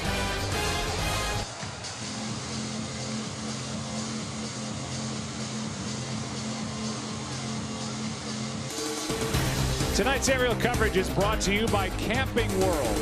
Beautiful night in Arlington as we play on Wednesday, October 21st, Game 2 of the World Series. Back to work is Wood, and Will Margot comes up empty. Big swing, strike 1 to start the 8th. 6-3 ball game.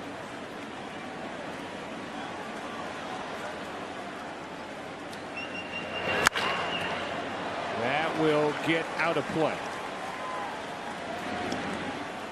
We told you last night Taco Bell is back with Steal a Base, Steal a Taco. In Game 1, Mookie Betts stole the first base of the World Series, which means everyone in America gets a free Doritos Locos Taco. Stop by Taco Bell on October 28th to snag yours. Wood with a strikeout to start the 8th, and Margot is retired for the first time tonight. That brings in Joey Wendell. 3 RBIs tonight. A 2-out, 2-run double, and a sac fly. There's the defensive change. We've seen this really the entire postseason. Those are the spots they play around with because of the versatility of Taylor. He has worn out a path between left field and second base. He's at second now. Peterson, who pinch hit, and flight out is in the game and left, and the count 0-1 on Wendell.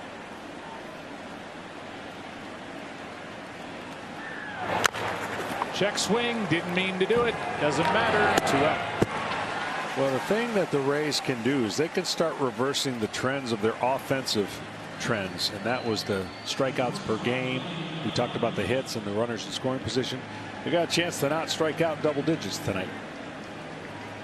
Yeah, the stats aren't pretty coming in. They struck out 10 times in game 1. They have gone 10 straight postseason games with more strikeouts than hits, and yet here they are, 6 defensive outs away from evening the World Series at a game apiece. So whatever, they don't care about the stats, they care about wins. Right. But they'll go hand in hand if they can reverse some of those trends. I really believe against the Dodgers, and certainly Buehler, who is going to pitch game 3.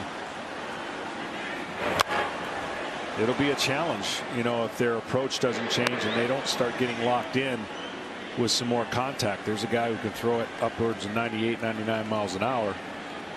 And it'd be a fun matchup, game 3. The old veteran Charlie Morton and the new young stud Ace. Oh. Tonight, the Rays have struck out 6 times. They have 8 hits. They have 6 runs. They have 9 hits. They still have 6 runs. That's to the wall, and it's a double for Adames. His first World Series hit, and he says, thank you. But see, that's huge. Like, you know, people at home might not understand, wow, you know, that's his first World Series hit, but more importantly, it's a feeling, right? The smile, you check in, you do something you haven't done, he puts his hands up like it's about time. You get out of your element come postseason, and when you get out of your element, you start feeling differently, and mentally you can go into a slump. And it just takes hits like this to remember what it feels like, but more importantly, to get on base. And that's what the Rays have done tonight. Trades a bat for a hit, and he's at second with 2 out for Kiermaier. Nice night last night with a homer and an RBI single. Wood spins and checks on Adames. That for Willie, by the way, just his 6th hit of the postseason in 44 at bats. So it's not just World Series frustration. This is only game 2. It's really October frustration. Check swing, strike 1.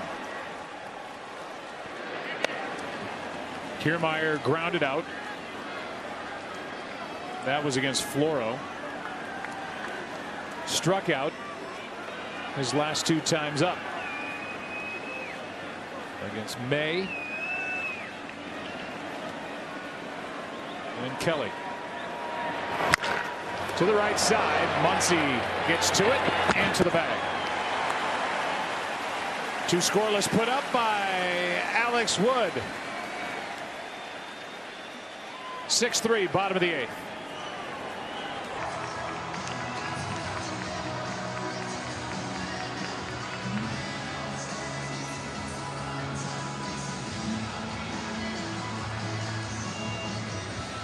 A new ballpark app integration with Snap allows fans to use different camera lenses, featuring the World Series participants in Globe Life Field. To wear a team cap, celebrate, put themselves into the crowd at the World Series. Download the MLB Ballpark app to join in.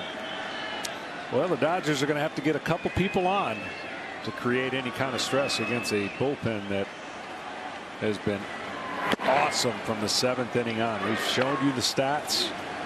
They're staggering. It's not the 9th inning. It's from the 7th inning on, which is even more impressive. Right guys up to do something about the scoreboard. Seager starts it, took a ball. Turner and Muncy will follow, and that is foul tipped into the glove of Zunino. Pete Fairbanks is 26 years old. Mentioned he's from St. Louis prior to last night. The only other World Series game he had attended. He didn't pitch last night. It was game 1 of the 2011 World Series in St. Louis against the Texas Rangers. He got a ticket off a website, paid his way to get in, and here he is in 2020 with a uniform on and right in the center of all the attention here in game 2. Had a quick 7th. This is only his 10th pitch.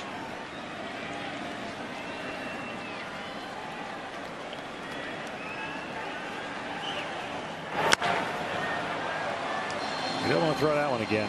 He got away with that. That was Corey Seager last series, homer. And this one, downward slider that just stayed right in the middle. And because you got to protect against 100, sometimes you can get away with that pitch. But don't back it up.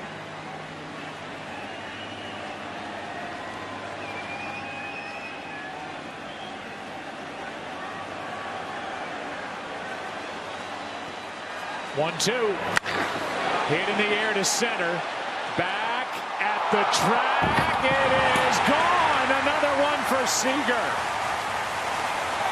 Absolutely red hot this postseason, and Corey Seager has his 7th. This is a 2-run game here in game 2 in the 8th. I'm telling you, he just missed that pitch before, and you could not afford to back it up. He got a good look at it, and this is the exact same pitch. It doesn't move. He fouls it off earlier, and he got a great look, and in center field, let me tell you, that's a big boy's home run.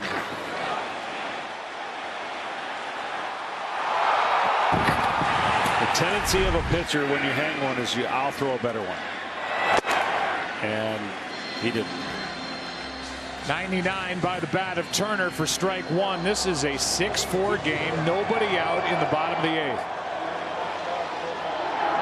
Seager, 7 home runs, 16 RBIs, 2 hits tonight, 16 in the postseason. As this one is a flare into right center that is down and gets behind the outfielders. Turner will dig for second. He's there with nobody out, and the Dodgers are in business here in the 8th inning. And the Bermuda Triangle out in shallow right center. 3 people got there. Nobody could make the stop. Well, this is a big swing, so it fools the outfielders. And that ball just didn't have any carry. Big outfield, and of course the scenario you just want to avoid. You don't want to collide, and they avoided that. But a runner in scoring position and one of the better fastball hitters on the team, especially up in the zone where Fairbanks likes to throw it, Max Muncy. The 2 outfielders, Margot and Kiermaier, and then by the end of it, another Rays player was out there to try to help chase it down. A homer, a double, tying run at the plate, and a breaking ball from Fairbanks for a strike to Max Muncy.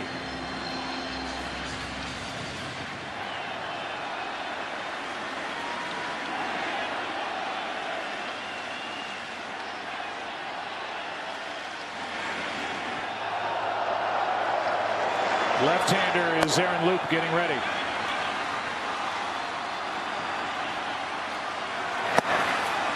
Inside, a ball and a strike on Muncy. Well, of course Muncy wants to get a hit, but I think this run is so important for the Dodgers to, even if they only get this 1 run, to go into the 9th down 1. The runner on second and nobody out. You've got to find a way to get him in. And Muncy doesn't hit many balls to the left side of the infield, so more than likely if he hits it on the ground, it's going to be a runner on third. Here is a 1-1.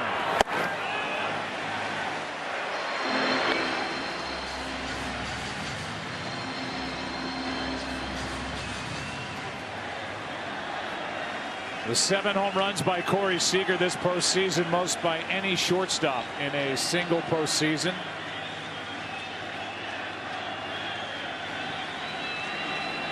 Fourth round of the playoffs for these guys. 2-1. Muncy comes up empty.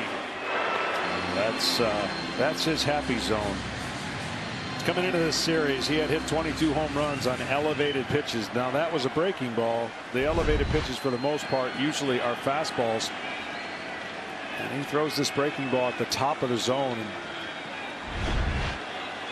once he swung over the top.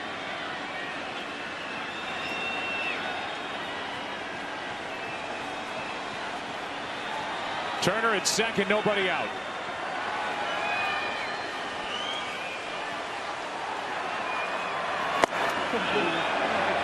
Checked it. Full count. Interesting pitch selection here. He's gone to that high slider. He hasn't shown the ability to paint his fastball yet in this inning. I almost think he's going to go back to that high slider. This is all about what you feel like you can make the best pitch you can with a neutral count at 3-2. And if you feel like the hitter's aggressive, you can be aggressive with your pitch choice.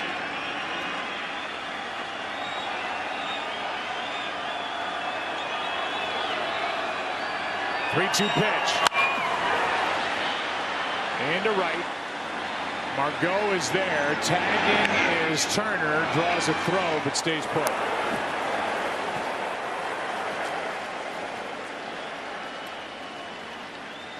One on, one out.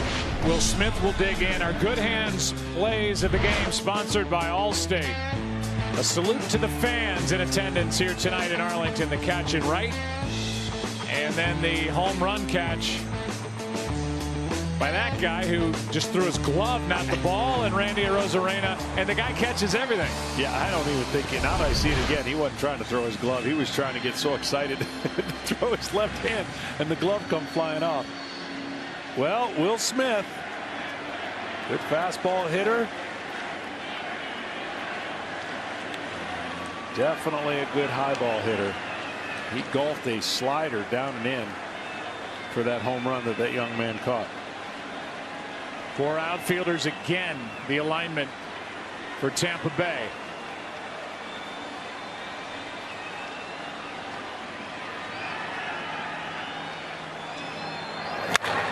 Good swing by Smith. Man. It was interesting. Fairbanks looked back at second. Adames was getting in behind the runner Turner. Turner was going back to the bag, and Fairbanks spun it home, and Smith almost turned that pitch around. Well, there's no way they can hold Turner on, and they're going to bank on their alignment being more important. Adames is going to try his best, but he'll be out of position by the time the pitch comes in. And that's the balance they're going to have with the way they don't have another infielder. So there's only one guy, and a lot of pressure on Adames to try to hold Turner close to the bag. Turner gets the right read. He could steal third base. I don't know if they'll take that chance here, but that alignment's just not going to keep Turner close. And if he tries to do that, then it takes advantage of Smith hitting the ground ball in the hole.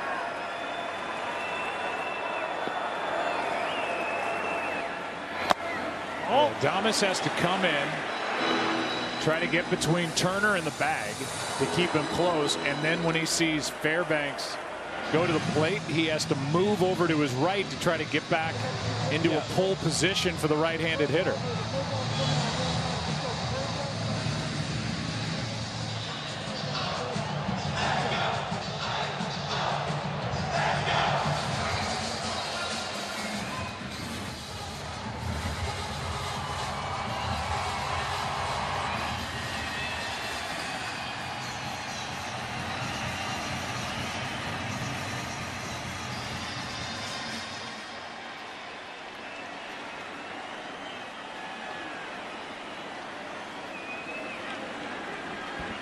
Meeting on the mound, that's over.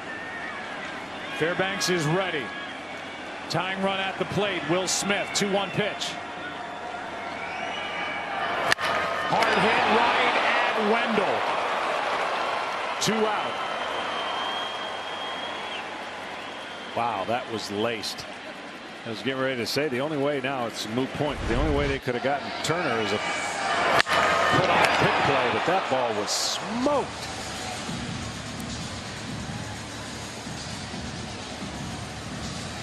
That tested the laces and the webbing of that glove. And that's it for Fairbanks after that rocket. A quick and easy 7th, but a home run, a double. Now 2 outs, runner at second. Bellinger will be the hitter. Aaron Loup comes into the ball game to deal with Cody Bellinger. Tying run at the plate and a strike. Hey! Well, this is what the Rays want to do. They've got side arm by both right and left-handed. They've got an arm angle for just about every type of hitter. And this lefty will be tough on lefties for the Dodgers. He'll be asked to do a lot of this. Blocked by Zunino, and that's becoming already routine in this World Series.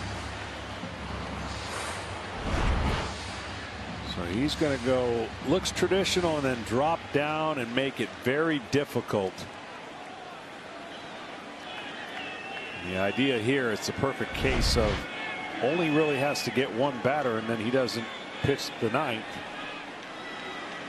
If he can't get an out, he'll have to face at least 3 guys. Ball. That is called a ball high. Pretty good pitch. The count 2-1. The 32-year-old lefty from Louisiana. Longtime Blue Jay, Philly, Padre. First year with the Rays. Had a great year. Busy. 24 games in the regular season. Working again in the postseason, and a grounder foul outside first. 2-2.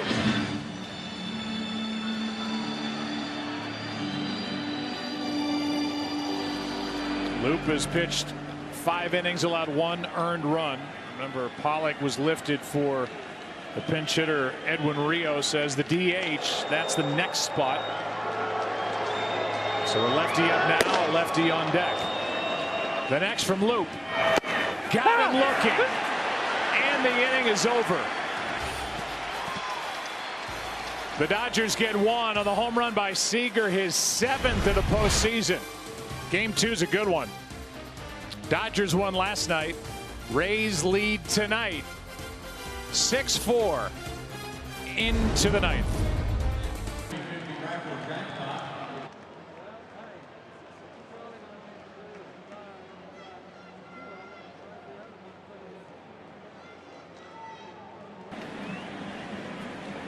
Seventh pitcher of the night for the Dodgers. And that misses high for ball 1. Jake McGee takes over from Gonsolin to Floro, Gonzalez, May, Kelly, Wood, McGee. Zunino first up, 0 for 3, 0 for 6 in the World Series. Here's one back to the lefty, flips to Muncy, 1 down. In the bottom of this 9th inning, with the right-hander Diego Castillo getting loose. Rios, the scheduled hitter. Jock Peterson, Chris Taylor, with what will at least be a 2-run game.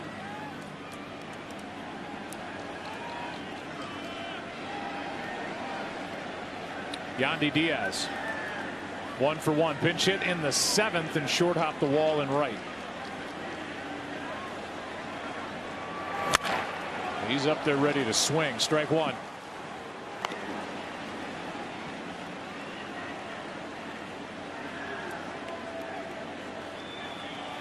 Last night led off with a hit against Kershaw. And the only other hit Kershaw gave up after stranding 2 in the first was the 2-out home run by Kiermaier in the 5th. Got the win, went 6, allowed a run on 2 hits, 8 strikeouts, a walk. That's outside, a ball and a strike.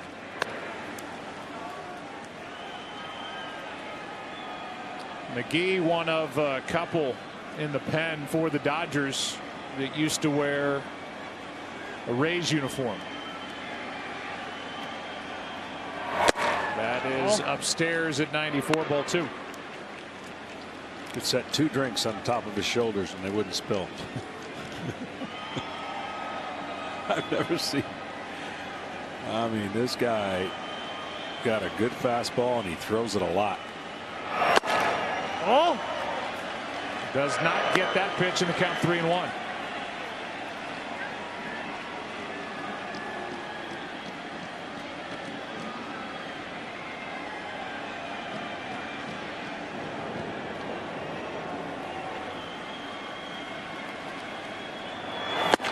High again, and a 1-out walk. So 1 on, 1 out. Brandon Lau, the hitting star of the game for Tampa Bay, walks in. Now a quick word from T-Mobile, the leader in 5G coverage. 1 in 5 U.S. kids may not be able to afford to play next season. Together, we can help little leaguers in your community. Grab your phone and text, and T-Mobile will donate.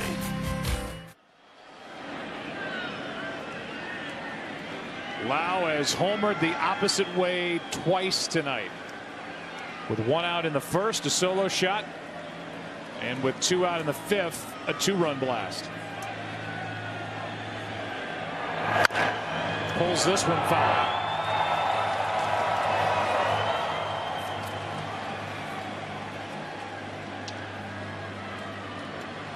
Big night for the Rays, trying to even this series, and along the way get a couple of hitters back involved, like the guy at the plate, Lau.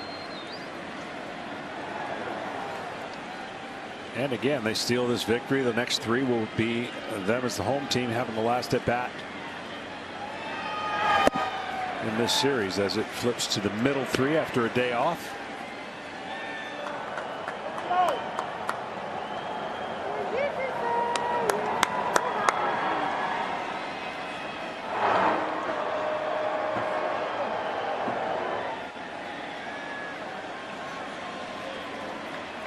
Check on the runner at first, where first base coach Ozzie Timmons is stationed.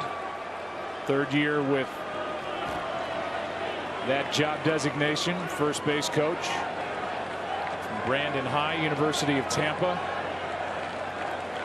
And to do 60 push-ups today, right? It's 10 per run, and he's happy to do them. Gosh, I'm just thinking of the Braves beating the Marlins 29-9. 290. It's an elevated push-up. Still, I would venture to guess that Ozzie has the best triceps of any first base coach in Major League Baseball. Here is a swing and a miss by Lau. 2 down.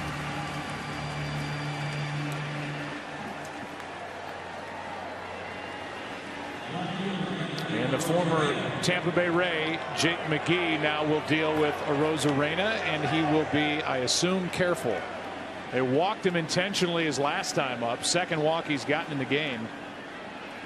And McGee, who's been a part of 2 postseason rosters for Tampa Bay, and now second time around as a Dodger, trying to keep this a 2-run game in the 9th. Arozarena has hit 7 home runs, comes up empty, strike 1.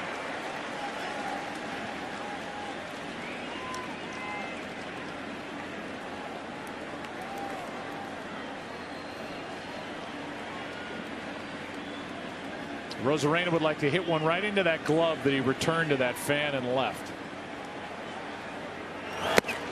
As he takes down and in, 1 ball, 1 strike.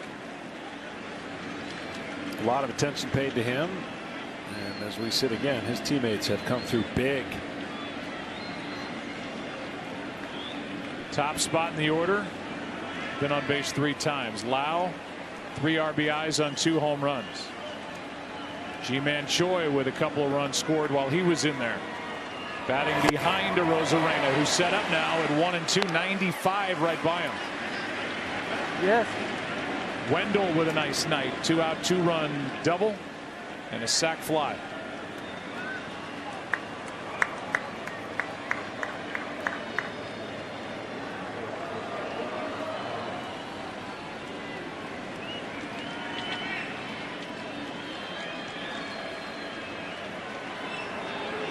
One-two pitch from McGee. Left side.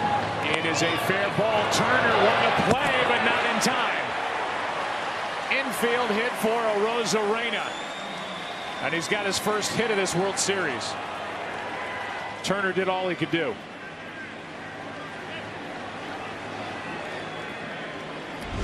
Power and speed. The legs beat out this ball. And the power of that young man comes from his legs. And now we will have a pinch runner as Hunter Renfroe comes off the bench. And he'll do the running for Diaz. Or rather, Arozarena come out. Interesting. There's a nice note, by the way, and we were just waiting. It's a matter of time. 22nd hit this postseason, tied for the most by a rookie in a postseason. Jeter back in 1996. Phillips is at first. Added back to this roster. He takes over for Arozarena.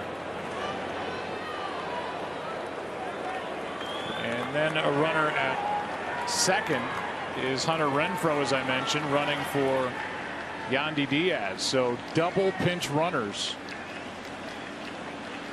here in the 9th inning. You look down for 1 second to write something in your scorebook. You look up and you got 2 pinch runners with 2 on and 2 out.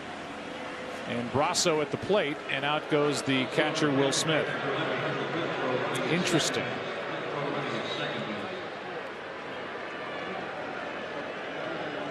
So McGee trying to keep it right here. With Brasso in his way. In honor of the World Series, Fox Sports and Good Sports donated $43,000 worth of brand new sports equipment to the Boys and Girls Clubs of Greater Dallas to help launch their official baseball and softball leagues. Help restore play for kids across the country by texting play to the number on your screen. 36413. Brasso. 0 for 1. Grounds it up the middle. Taylor gathers it, gets the out. And the inning comes to a close. Rays have stranded 7. Bottom of the 9th inning. Coming up. Dodgers last chance.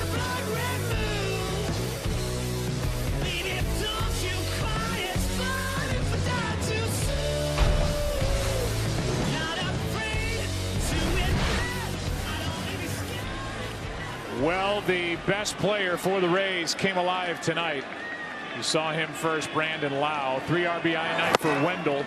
Aaron Loop, who got out of the 8th inning, is back out there with 2 left-handed batters, the first 2 hitters for the Dodgers here in the 9th inning. 6-4 ball game. Barnes has come into the on-deck circle with Peterson the next scheduled hitter. So if Barnes hits, they will end up with 3 players in that number 8 spot as Rios is quickly in the hole, 0-2. Yeah, once Dave Roberts went and made the move, he was kind of stuck, and so that allowed Kevin Cash to leave him in for 2 more hitters. That's the max. I mean, that's what he has to do, and then they'll bring in their all-world, one of their closers. Diego Castillo ready to go. He's been warming for a while. Here's the 0-2 now. That is strike 3. And Aaron Loop has faced 2 hitters, struck them both out. And Barnes will hit for Peterson.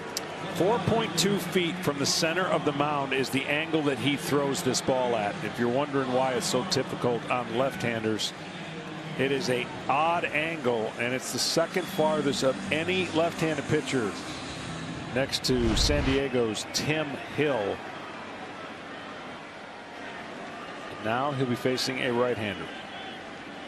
Barnes 0 for 4 last night. Good rip there. Strike 1. Kike Hernandez was 0 for 1 with a walk and a run scored. Peterson flied out. And now the 3rd guy to hit in the 8th spot. Barnes. Brett Phillips stays in the ballgame after pinch running. They add to their defense. He's out in left for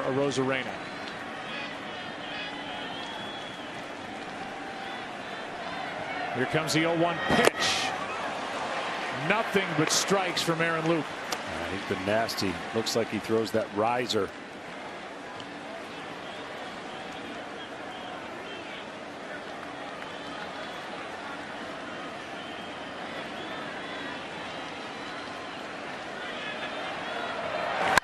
There's a fly ball into left. Back is Phillips with room, and that is out number 2. Full swing, not great contact, and Loup will now exit, and Castillo will enter. And Loup one perfect inning with 2 strikeouts. The hitter will be Taylor.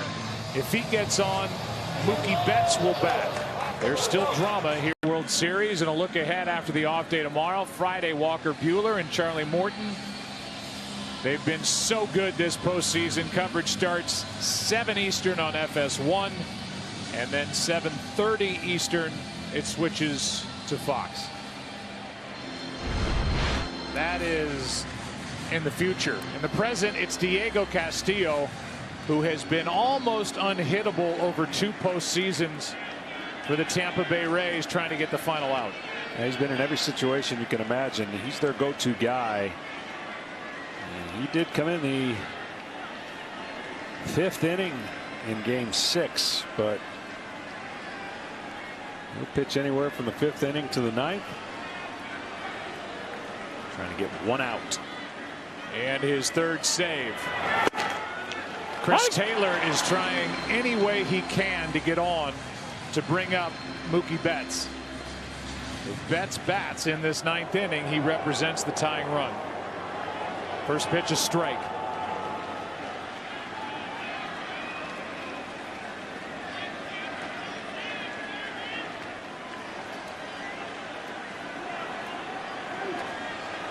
The next. Woo!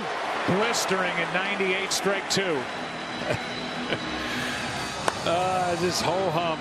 Throw a little 98 mile an hour 2-seamer comeback.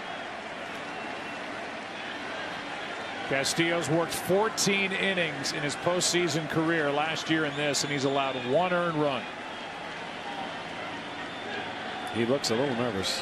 Yeah. Kind of side saddle on the rubber, brings it home. And he went, and the ball game's over. Taylor strikes out, and the Tampa Bay Rays have evened this World Series at a game apiece. 3-hour, 40-minute ball game. Brandon Lau comes alive, and he's able to celebrate with his teammates after a 2-homer night. And the offense, as you said a couple times, John, there's the final pitch of the night for Tampa Bay. Got those add-on runs, and then the bullpen showed its depth, took over, and ended the night. Outstanding. This will be an imaginary happy flight back to Tampa. That's typically where they would be going, but they're not going anywhere. They're staying here. They're going to enjoy their off day, and the series 1-1. Winning pitcher is Nick Anderson. That was at the official scorer's discretion. Gonsolin will suffer the loss, and the save for Castillo, his 3rd of this postseason. And the Rays have their 2nd ever World Series win. They've evened this 2020 World Series at a game apiece. We will step aside and say hello once again to Kevin Burkhardt and the guys back in the studio.